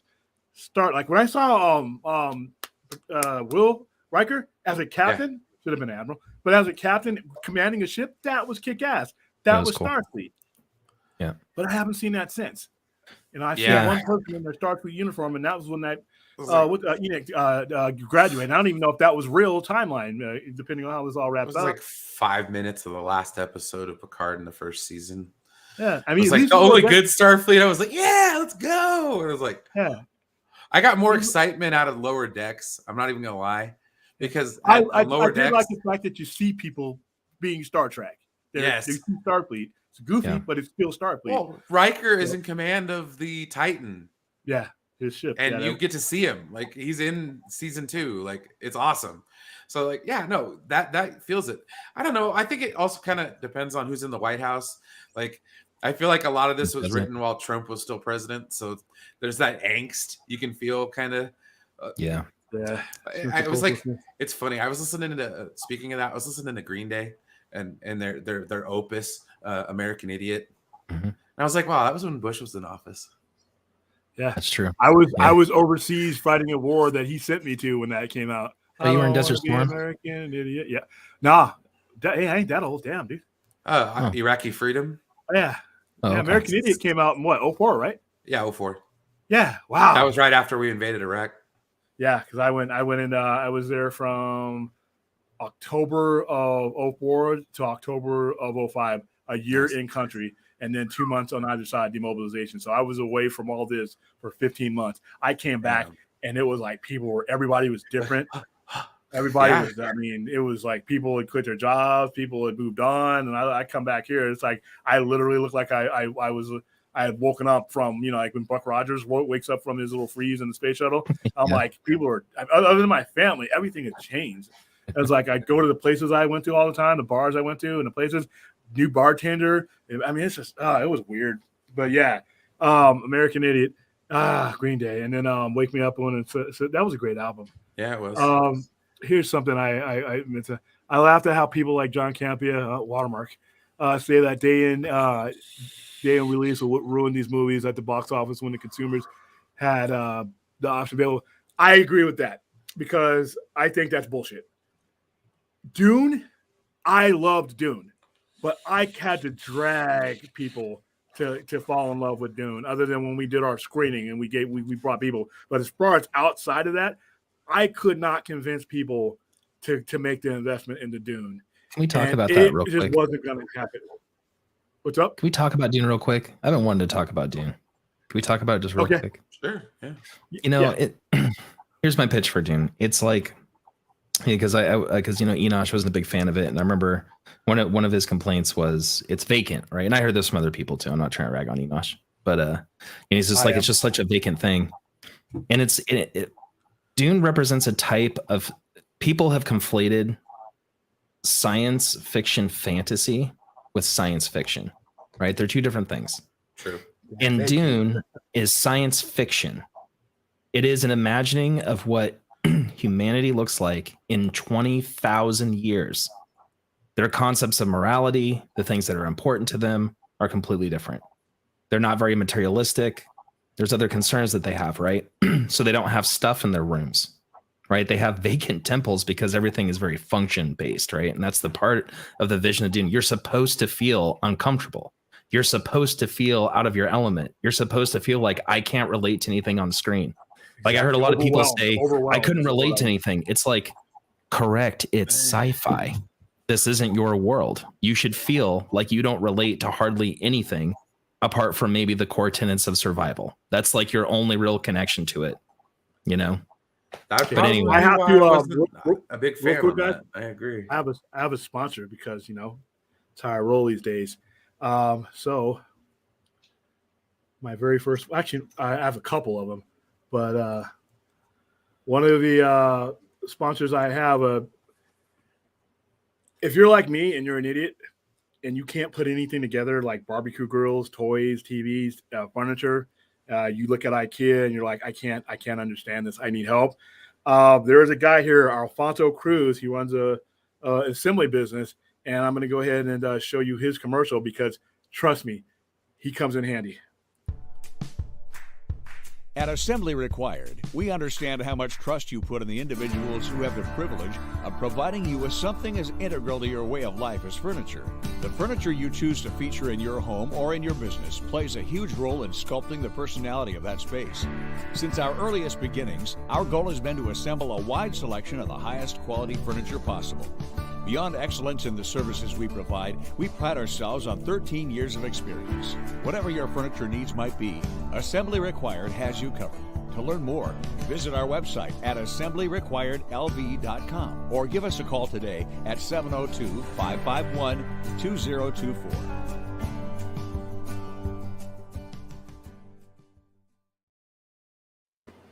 Yeah, thank you, Assembly Required, for sponsoring this episode of the Sci-Fi Center Live. Bicycles, grills. If it takes screws, nuts, and bolts, Alfonso can put it together for you. Just call him at that number. So going back to, I 100% agree with what you said, and I 100% agree with these guys say. All right, now when it comes to the day-and-day release, certain movies people just weren't going to see unless they had access to it in front Mortal of them. Kombat. Yeah, no. It's just what we're going to see. I love Dune, but not everybody was going to give it a chance. I wouldn't have watched Dune.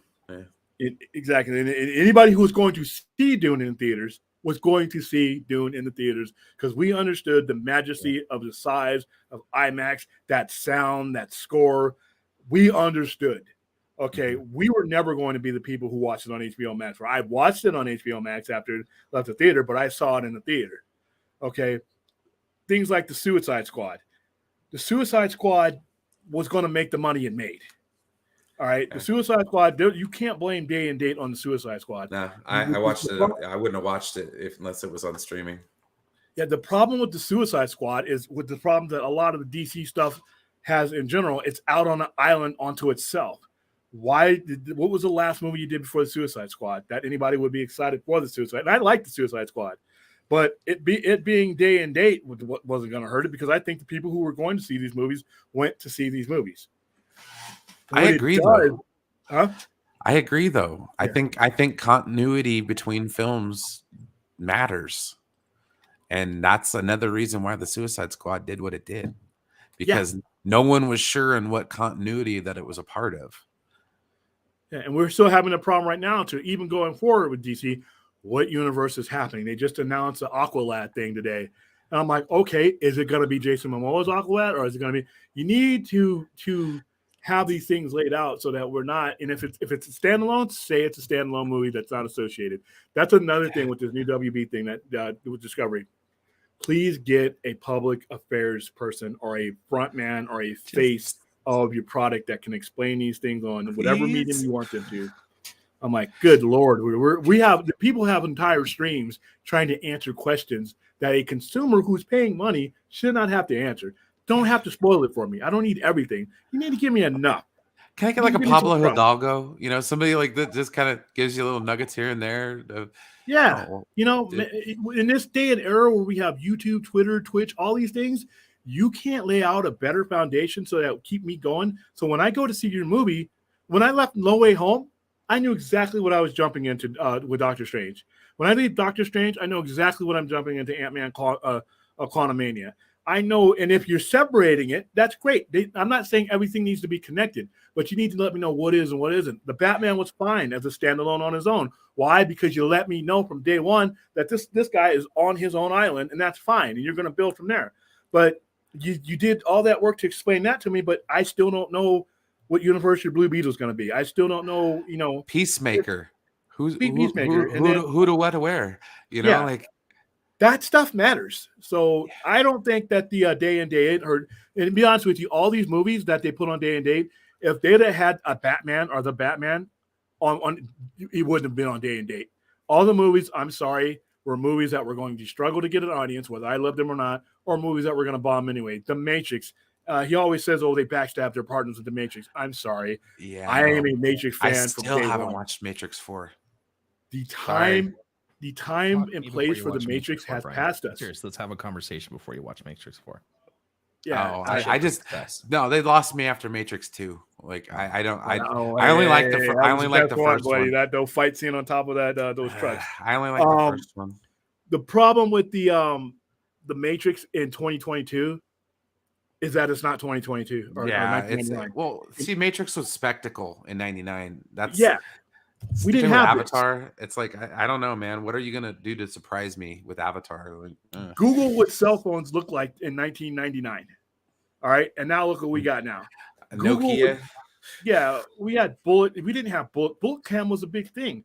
I mean, Scary Movie. They stopped Scary Movie so that they could add in Ghostface doing the same thing that Neo was doing. It's a cultural phenomenon. Yeah, it's just that kind of thing that was happening then. But it's 2022. We have little kids have better motion stuff on the phones that they play with than we had back in 1999. Well, because of that work. Because of that, though. Yeah, it's because of that, but at the same time, you just don't feel that presence. It's like when they remake a Cold War era movie. When you remake Red Dawn, the whole atmosphere of that movie was being slap dab in the middle of the Cold War. You could try to, even now with the Russians doing what they're doing, it's not like what we were living in the 80s. Sorry.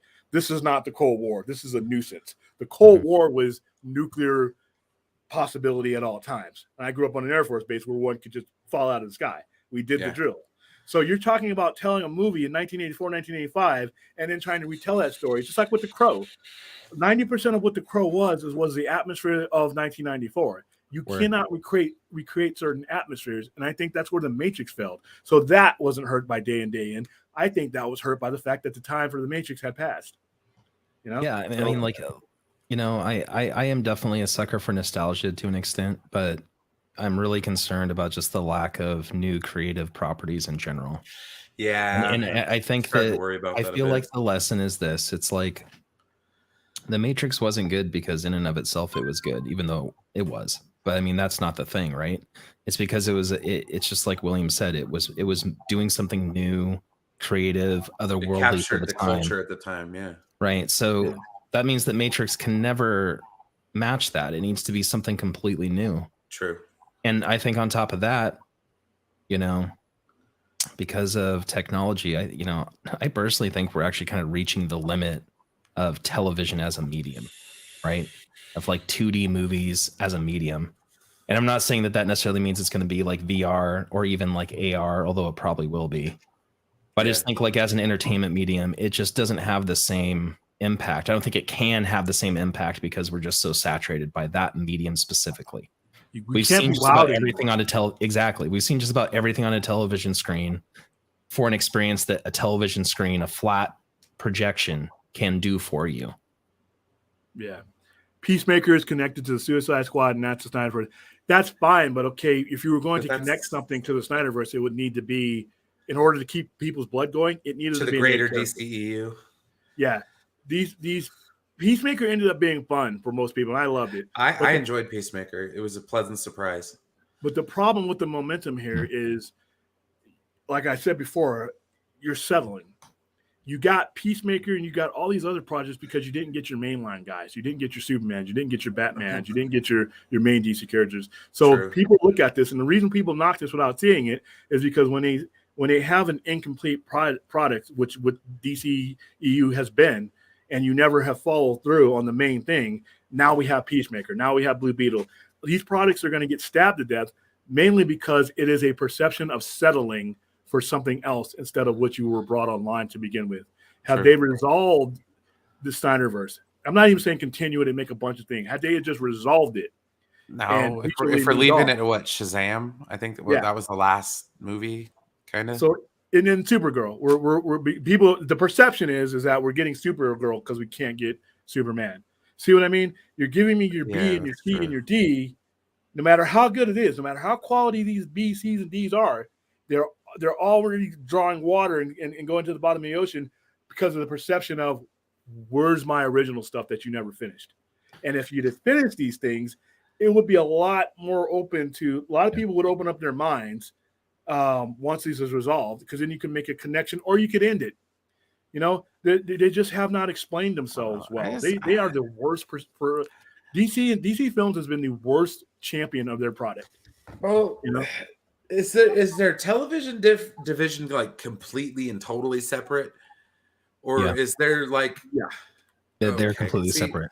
There's no like, for instance, like with Lucasfilm, they have like a story group, and even though they suck at their jobs, but there's synergy there. There's them, like you know, there's a connection. There's a conversation at least. There's a board meeting that's on their Google Calendar at some point that says, "Hey, talk to these people over here." But yeah, DC doesn't. At least it doesn't appear that they do. It just seems like they waste all their good shit on TV and on the CW, no less. Like, I mean, I'm not talking about like in terms of quality. I'm talking about in terms of what stories they have to offer. Like, it seems like they do all their. Crisis was done poorly. Well, either way, but like I'm just saying, like execution might be flawed, but they have the stories and they run those arcs. Oh, and they finished them. They finished what they start on a CW. On the CW though, it's Arrow. It's like the Flash on TV. You know, it's like, you know, if they were smart, and this is old school Brian thinking with a Star Trek brain, but like I think what you do is you take those TV shows and you build towards the theatrical. You know, kind of like what Marvel's doing at the moment. Marvel did the opposite. And they build out on Disney Plus. But I mean, kind of what they're doing now, where they're taking the Disney Plus shows and they're kind of, you know, putting them there as like interludes for the movies. But yeah, no, what I'm saying, William, is like, okay, say you have like a good story arc for Arrow, you build that into a movie where you bring in your Justice League, where you bring in a Batman, you bring in a Superman, to where they interact with those characters on the television show that people are familiar with. So it gets the people who watch the TV shows to watch your movies. They have done that. And there's continuity. I mean, a little bit here and there, but like, there's got to be a better way. Let me throw this at you. And here's the reason why I wouldn't do it that way. Marvel can do it that way because most of the characters that they've created have come from that same iteration of that character. DC has different perceptions and they've always had that. So here's what I do. I use that. First of all, I never use the word multiverse again. I'll say this over and over again. They created that word, but guess what? It's played out now. By the time that they hit it, it's going to be played out even more. Use Elseworlds, Earth 1, Earth 2, Earth 3. I've always said this. I've been saying this for 2 years. Brand your houses. Think Game of Thrones, or even for you Potterheads out there. All right. Each distinctive world that you're telling has its own brand. So CW, Earth 1. I brand the shit out of that. I bake T-shirts, buttons, pins, like the Gryffindor people and all those other guys that wear the different. Yeah, that's your main logo on the intro. I'd make it a little logo. Exactly. You know? Yeah. Targaryen. Oh, now my phone's talking. Well, that's your Marvel 616. You know what I mean? That's your main Marvel universe. So like, I have T-shirts. Like I have a Targaryen button pin in here somewhere. I'm House Targaryen. So that's who I'm going for. But that's my set of TV shows. HBO Max, the Maxverse, whatever you want to call it, that's a different house. Like Titans. And you brand that so that each level of your fandom has somewhere to go, but they're all together. The people who watch Game of Thrones don't hate the Starks because they're rooting for them. We're all watching the same show. So that's basically what they need to do. And guess what? Even though you're making separate brands and separate stories and separate worlds, they're going to bleed over because that's what curiosity is going to do. Just the fact that you've distinguished those brands is going to create the curiosity that people are like, wow, what's that guy in that world doing?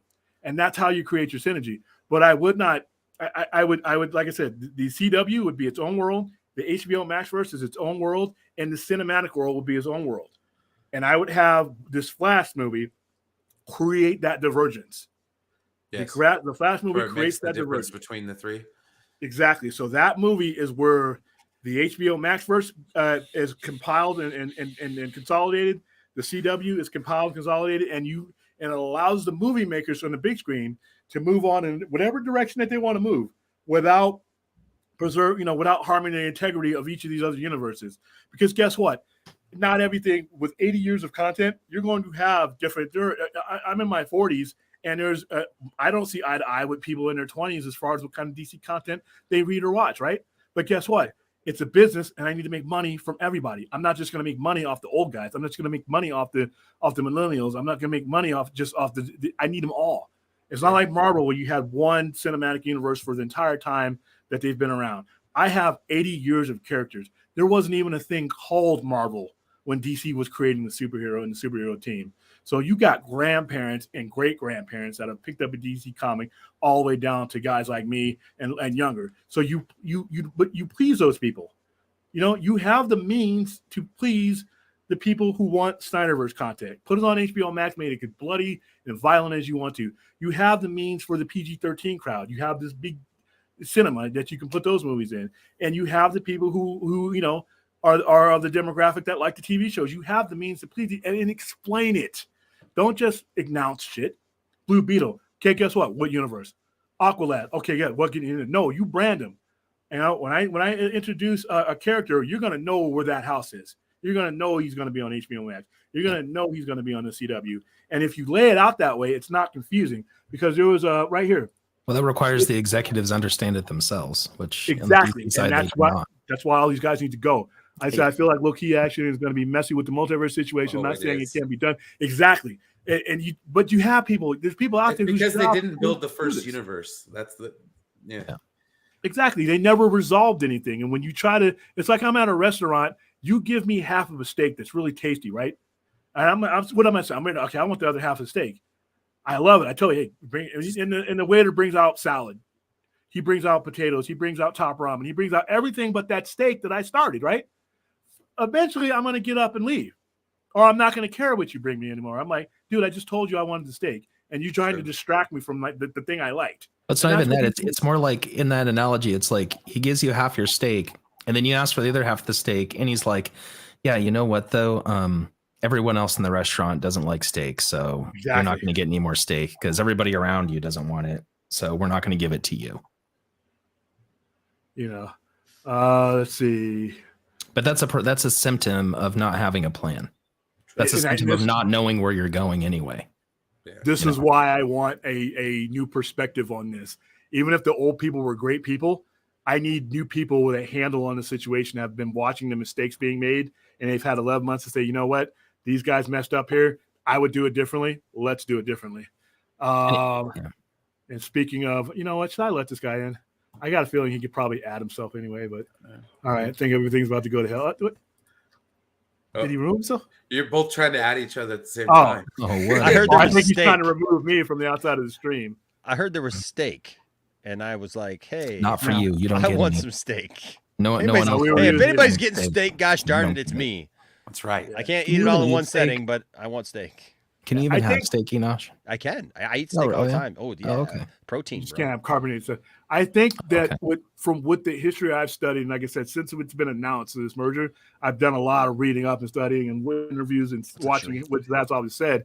And he seems to have a good finger on the pulse of his people and what his crowd wants. And people who watch the Discovery networks don't have to fight to get anything.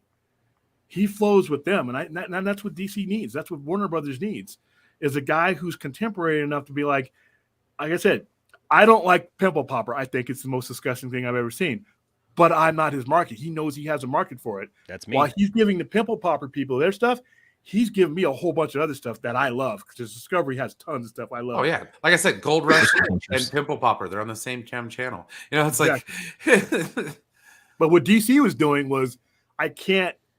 You know, if I whined about Pimple Popper being turned off and I hated it, I'm not going to watch your channel anymore. That DC and Warner Brothers prior would have been like, you know what, we're going to have to like lay off of the Pimple Popper stuff because William Eagle, he's really loud right now, even though the silent majority is getting what they want. So they're not going to tear the house down. But that's what you needed. We didn't have that before. But this guy, look at how diverse the programming is. Nobody's going to get shut out, I think. I mean, I think the biggest thing for people to wait and see how he approaches these things. And forget about the names that are still stuck around for now, the MREX and the whatever, and the Hamanas. It's the guy at the top, the guy in the throne. The signal comes from the top, and the direction is going to come from him. So I think if I'd say 18 months from now, we're going to be in a different place. I say a year from now because the first step has already been taken. These movies being pushed, the main ones being pushed about that far, is a move by them to give themselves a chance to do this right. And that's take your time. I don't want any more announcements, no more Aqualad. I don't give a fuck. I don't give Aqualad. What? I don't care. I haven't even gotten another Aquaman movie in general. Yet. Just get rid of Aquaman. But Aquaman, ever. It's a success. But I need another Aquaman. Why am I caring about the B character when I haven't even gotten my second movie from the A character yet? Batgirl. Where's my A character? It's gonna be what, 2-3 years since I've seen the A character in that universe. But you're giving me the B character. You're giving me the top ramen, and hiding the steak from me, and people get frustrated about that. What's going on, Enosh? Well, I got a question. So I literally just came from Max's stream, and one of the things he brought this up is at the end. We weren't talking about this because we're going to talk about this in a little while. But he brought up, and I was trying to find it because I was trying to find the Variety article that had the list of people with development deals. Did you see that one? No, I had the Variety one about him assuming the company today. I hadn't pulled up anything else. So there's one, and I gotta find it. But by the way, while he's looking for that, Cylon Scotty, listen, man, Max, he wears a Dr. Doom mask. Your name is Cylon Scotty. I think if there's a mask available, would you put it on for me? I mean, wait, what? I am definitely not against the Centurions, but Cylons also look like all of us. I want old school. I want the old school. Are you asking Scotty to put a mask on for you? I would like a Cylon mask. Is that what would do it for you, William? I'll do it. That's what gets you going. Cylon, it would turn me on. Your voice already does it for me, but boy, we gotta clip this. Oh my God, we gotta clip this. Come on, if there was ever a freaking thing that we have to clip in the history of this freaking channel, we gotta clip this. Somebody get on this. Clip this now. Put the mask on, Cylon. Oh my God! What the heck did I walk into? William, are you going downhill. William, have you been hanging out with Krypton? We were doing just fine. Have you been hanging out with Krypton, William? Like, what the heck is going on here? I have no idea what's going on right now. You have a magical effect on shows. Okay. I guess so. Jesus, my presence. Okay. So I gotta find it. I know I think it's in the private chat. Okay, so there's a list of people. It's got like all the IPs that they're dealing with, all of the people with development deals and stuff like that. And something that I just discovered because I was leaving there to come over here, and Eddie said, well, he is Eddie. I love him, but he's always like, oh yeah, of course. Doing that, trolling a little bit. But he was pointing out the fact that Zack Snyder's name is not on the development deal list. And I said, well, why would he be? Like, he literally has a first look deal at Netflix. He wouldn't be on the development deal list over at Warner Brothers day one, because that's what the article says. It says what it looks like day one, right? Like, so obviously there's going to be names that are added to that list. And Eddie was thinking that these are people that they're talking to about stuff. And I said, no, these are not people that they're talking to or negotiating with. These are people who have active deals right now with Warner Brothers to develop IP. That's what they're doing, right? And so we were talking about that, and I felt like it got heated for a second. I didn't mean for it to get heated, but like if it got a little like, kind of, because he was like trying to press this idea that like they're talking to, it's, whatever people are talking. I'm like, no, these are people who have active deals right now. But there's a name that's not on that list. And it's the one that probably carries with it the most money. J.J. Abrams. I mean, do you really want him? I mean, I don't. No, I don't. Get out of here, I'm starting to feel like he did the old Steve Miller Band, though. Take the money and run. But there's the J.J. Abrams name is not on that list. Yeah, I wasn't expecting it to be. Could he be the most brilliant genius of all time? Oh, he's just a very, very good producer that makes money on his name and nothing else now. Look, I like him. It's 50-50. Half the stuff he's done I don't like. Yes. Half the stuff he does I like. But the stuff he does, I love it.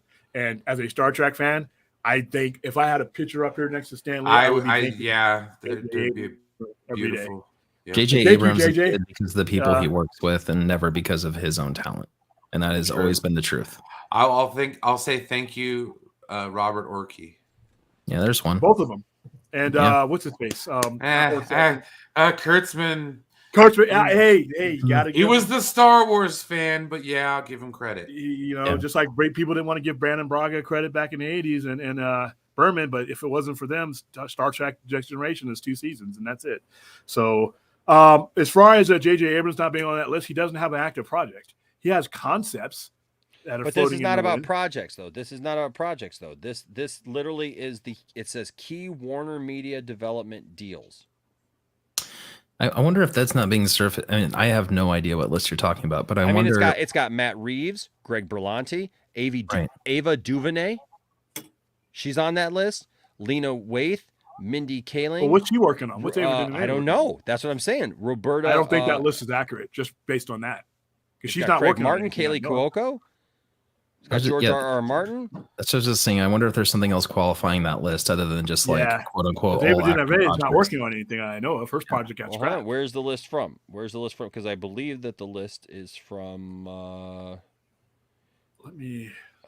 believe it's from Variety. Actually, it's like right on the Variety page. So I don't know if it's. Is Variety? I'm not saying it's false. I just think it's incomplete. That's the word I'm looking for. Okay, Ava DuVernay. Because I don't think she's doing anything right now. With I thought she was. So if she's on that list, that makes that alone makes that list. Maybe not though. Maybe not if she's got. All right, she's working on DMZ. Can you drop a link to that article in our chat? Yeah, I'm trying to find the article. I had a screenshot of it, but Max had the actual article, so I'm trying to find what the article was that it came with. Maybe it's this one. Here, hold on a second. Let's see. Okay, yeah. Ava DuVernay is working on a Warner Bros. She's actually working on a DC property. Oh, is that the one with Rosario Dawson? Yeah, DMZ. Okay, I gotta check that out. It looks kind of interesting. I've heard good things about it. Just not that she's working on it. Well, no, I mean her project. No, I'm just teasing you. Yeah. I mean, you got totally. I've heard good things about it, but not that. I didn't hear that she was working on it. No, I heard it. Well, I like dystopian type. That's stuff. That's my gig, man. Yeah. Let's see what we got under J.J. Abrams. If you could show me what life's going to be like in a few years when all the shit hits the fan, dude, I can't wait. Okay. Well, that's why I want to know where that list is coming from, because I do know. Okay, yeah, he's got projects. I'm looking at a project right now that J.J. Abrams is in. It's what Warner Brothers Discovery looks like on day one. That's what I was gonna. Yeah, so what I was gonna say is, like, typically when those kinds of lists get released, it's because there's a fiscal planning phase that's been released from. So that's money they're spending in the next fiscal year, and that's the kind of stuff they need to report and put on the books. So something like JJ, who's already been paid, wouldn't be on a list like that. That list is like, hey, these are the things that we want to fund for the next round. Yeah, because I've already seen projects that he's working on for HBO and Warner right now. Here it is, right here. Right Key development deals. Here are all the people. Key development doesn't mean that's not comprehensive. Yeah, that's not. Yeah. That's just key people. Just like when they say the key people that run Poindexter Lounge are Enosh Fee, right? But that's you. Other people run it with you, right? If you have like Tiffany was your assistant like that, and your son was a executive. Your son is not necessarily a key person. You and Tiffany would be, in their opinion, even though you're on the board and everything else. Now. Triple D. If they said complete and comprehensive list, then yeah, that's different. That's another show I'm looking forward to seeing on HBO Max. Diners, Drive-Ins, and Dives, guys. All right. Sorry. I'm excited for the Food Network content. Like, y'all can have DC. I don't care. There's a lot of stuff on here. We'll take a look at that tonight, too. So give me restaurants, man. Oh no, man! I like the crime stuff. I like the true crime stuff. Discovery's done me right when it comes to true crime. I know, yeah. I'm just using and Ghost Adventures. I need that Zach Bagans, dude. Oh my goodness, just the mystery stuff, the cold case stuff. Oh, it's just great. So I'm happy. I'm happy what's going. But yeah, I don't think that that list is comprehensive. I think it's as good as it, because, like I said, I just literally pulled up a J.J. Abrams product that's actually. It's true. Oh, it's damn true. Hey, yeah, Scotty. I got the bald head too. Yeah, me too. So yeah, Scotty's got to have the helmet on. You guys are both like aerodynamic tonight. That's right. Well, I'm getting hot out here, man. Kid. All right. Well, hey, I'm gonna go get something to eat so that we can be back here after you guys are done. But it'll probably be. What time are you starting tonight? Probably about 12:15 ish. Okay. Oh, we'll be way done before then. Okay. Well, I just thought you guys were still on. I was like, cool. I'm gonna come say hi. And yeah, there was a lot. I I thought it was Scotty going to be a slow here. news week. Hi, Enosh. What's going on? Yeah. Good to see you. We had different guests on there. We had a comic book reviewer on here. She was great. I'd love to hear from her more. Yeah, she's going to be coming in. We're going to try to get her in every week, but her schedule, plus she's on the East Coast. She's in Philly. Okay. And she does other shows. Check out her network. It's in the link. Her buddies are just like a bunch of comic book fans just sitting around, and they get these stacks. They don't just get a few; they get stacks, and all of them on the panel have stacks, and they're reading through them. I'm like, wow, that's proper. That's why I got her on here, because I'm like, we should do something like that. It's like that's supposed to be me. That'd be sweet. Let's totally steal that idea. Yeah, I know. Yeah, right? I know. Have her on the show that we stole from her. We used to spend more money on comics, please. Yes, we will envelop all ideas. Give it a fresh coat of paint. Call it ours. We will be the Warner Discovery of the YouTube channels. That's all right. Hey, man, they make money. Like I said, they just laid down $43 billion for what was a $74 billion company. So somebody's doing the right math. Somebody's getting paid. Yeah. Me. Somebody's getting one. Plus, they bought out their debt too. So Discovery is all in. Discovery is all in on this, man. So and like I said, the only person you need to, I think the only key person that you really need to recognize, forget who's there, forget who comes and goes, it's this guy at the top. I mean, that's any organization that is innovative and that's breaking new ground. It's always been the guy at the top. You know, whether it be Apple, when it was Microsoft, these are the guys with vision that run these things from the top down. And not in the last 8 or 9 years has Warner Brothers had that. They have not had a visionary. You could argue even going further back than that. But Zaslav, as far as I can perceive, is a visionary. And everybody else is just employees. Yeah. All right. Everybody else is the worker bees. He's the chef. I'm gonna get going. All right, I'm about to wrap it up here too, so I can go and get some meetings up on there. Yeah, bye-bye. All right, well, I think that's it. I think we covered everything. And let's go into the chat. Am I leaving the broadcast? I'm not ending the broadcast. Okay. I hate how it asks you like when you. I pushed the button, didn't I? All right. Oh no, you're good. Oh no, he did it, and he couldn't get off. Okay. All right. So. Hey, William, if JJ doesn't do much for WB, how is he going to compensate it? He's not getting a 5-0. No, he's going to do stuff. He's going to do stuff. It's just he hasn't done it yet. You know, well, and also I've looked at there's some details of his contract when he first sort of got announced, and they don't specify exactly what position he will fulfill. So he could just produce something. Yeah, will it be Bad Robot? I mean, Bad Robot doing it or something like that, I guess. Yes, exactly. So it doesn't necessarily mean that he'll be directly involved even. So, but it's been a while since I looked at that. Yeah, like I said, and if there's not a project, I don't want them to rush a J.J. Abrams project just to fulfill, a contract. If he doesn't have an idea right now, if he doesn't, if it's not right, don't push another Superman project into an already crowded sea of DC that hasn't been put together yet. I don't need another Elseworlds right now. Okay. Yeah.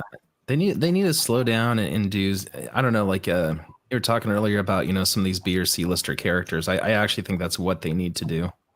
They need to slow down a little bit. But the worlds can be interesting. Maybe it's not a B or C character, but their worlds can still be A tier. Yeah.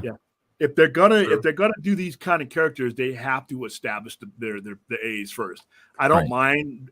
See, right now, Blue Beetle as a project is a joke and a failure waiting to happen, in my opinion, without the resolution of the main universe that he is in. He can be there. You can make a project with him, but without the context of the whatever universe he's in, it's just not going to have the type of association. There's a reason why A-level characters are used more than anybody else.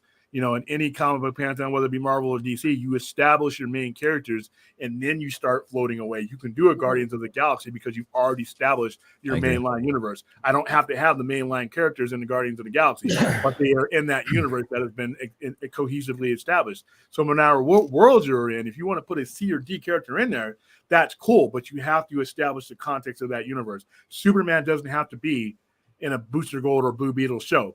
but you have to establish the Mhm. context of that universe and resolve the unfinished issues of that universe, or else the relevancy of that character, once again, you're out on an island with characters that nobody knows who they are. And you're looking to get lucky with Peacemaker, and that's not going to happen for most of the time. You know, if you know, Suicide Squad didn't do well in theaters because a lot of them were A and B characters that people figured were disposable, you know, and they went ahead and greenlit. Peacemaker wasn't based on the success of the Suicide Squad, because remember, they had already greenlit it before the release of the Suicide Squad. So you have to, I don't mind B characters, don't mind Batgirl, but Batgirl is allowed to successfully exist because of the success of Batman. You only have regard for a Robin because of Batman. You only have a regard for Supergirl because of Superman. So once you establish those characters, you don't have to have them in everything, but you must resolve and establish what universe they are in and resolve their storylines. Then I'm more open-minded. Otherwise, you're just throwing me stuff here. I'm distracting me like a dog. I don't want you to come over here, so I'm going to throw this over here and I'll go get it. I just think it confuses the hell out of the casuals. Yeah. Like, Yeah. At the end of the day, it's like, you know, I don't know what I'm watching. Like, hey, like people for the Batman. I imagine this did take place for some people. Like, okay, well, what is this? Where is the last Batman I saw? And like, why didn't? And it has to do with the fact that there's loose ends with that character. Exactly. Cinematically speaking. Like, and they don't have to be haters. They don't have to be Snyder Bros. Because, well, dude, what was the last time you saw Batman? Justice League in the theaters. Justice League, right? Yeah. Okay. So what happened after that? Yeah. You know, and casual fans, they'll just walk away. These guys like the 1%ers and the guys who are hardcore into this, we get loud and we get crazy, but we're not the high percentage that really hurts them. We're a company like DC, and DC Films can be hurt as apathy. Us screaming at 1 or 2% is one thing. The casual fan just walking away and then moving on to something else, that's 97%. That is hurt. That is hurting you. You never want people to approach your property with confusion or apathy. You'd rather have them talking about you than not talking about you. And right now, DC set themselves up for just people just to move on. It's like, you know what? You're not keeping me engaged. You're not connecting the dots for me. You're not letting me know where the dots are. Like Anthony Beltre here saying, Blue Beetle is DCU. What is the DCU right now? Yeah. So no, even saying that doesn't give me any basis. So, all right, guys, it's been great. This has actually been our longest Sci-Fi Center live, to be honest with you. And it wasn't filler. So thanks for coming on. Thanks for everybody who participated in the chat, asked good questions. Thanks for Cylon Scotty coming in. Next time he needs to have the mask. Master of None, as usual. My Trek wingman. Always. Showing up. What's that? Thanks for introducing us to Ultra Q. That was great. Thank you for Ultra Q. Thanks for putting our link back in there. She will be back. If I can make that happen as many times as I can, she will be back with her little stack of comics. And like I said, opening my mind to some new stuff I need to order, and then going over some stuff that I really probably need to promote a little bit better, because like I said, I do not think enough people have their hands on DC Black Label as they should be. So I'm going to continue that religion. So thank you both. And that's a wrap. We will see you next week. See you, everybody. Bye. All right.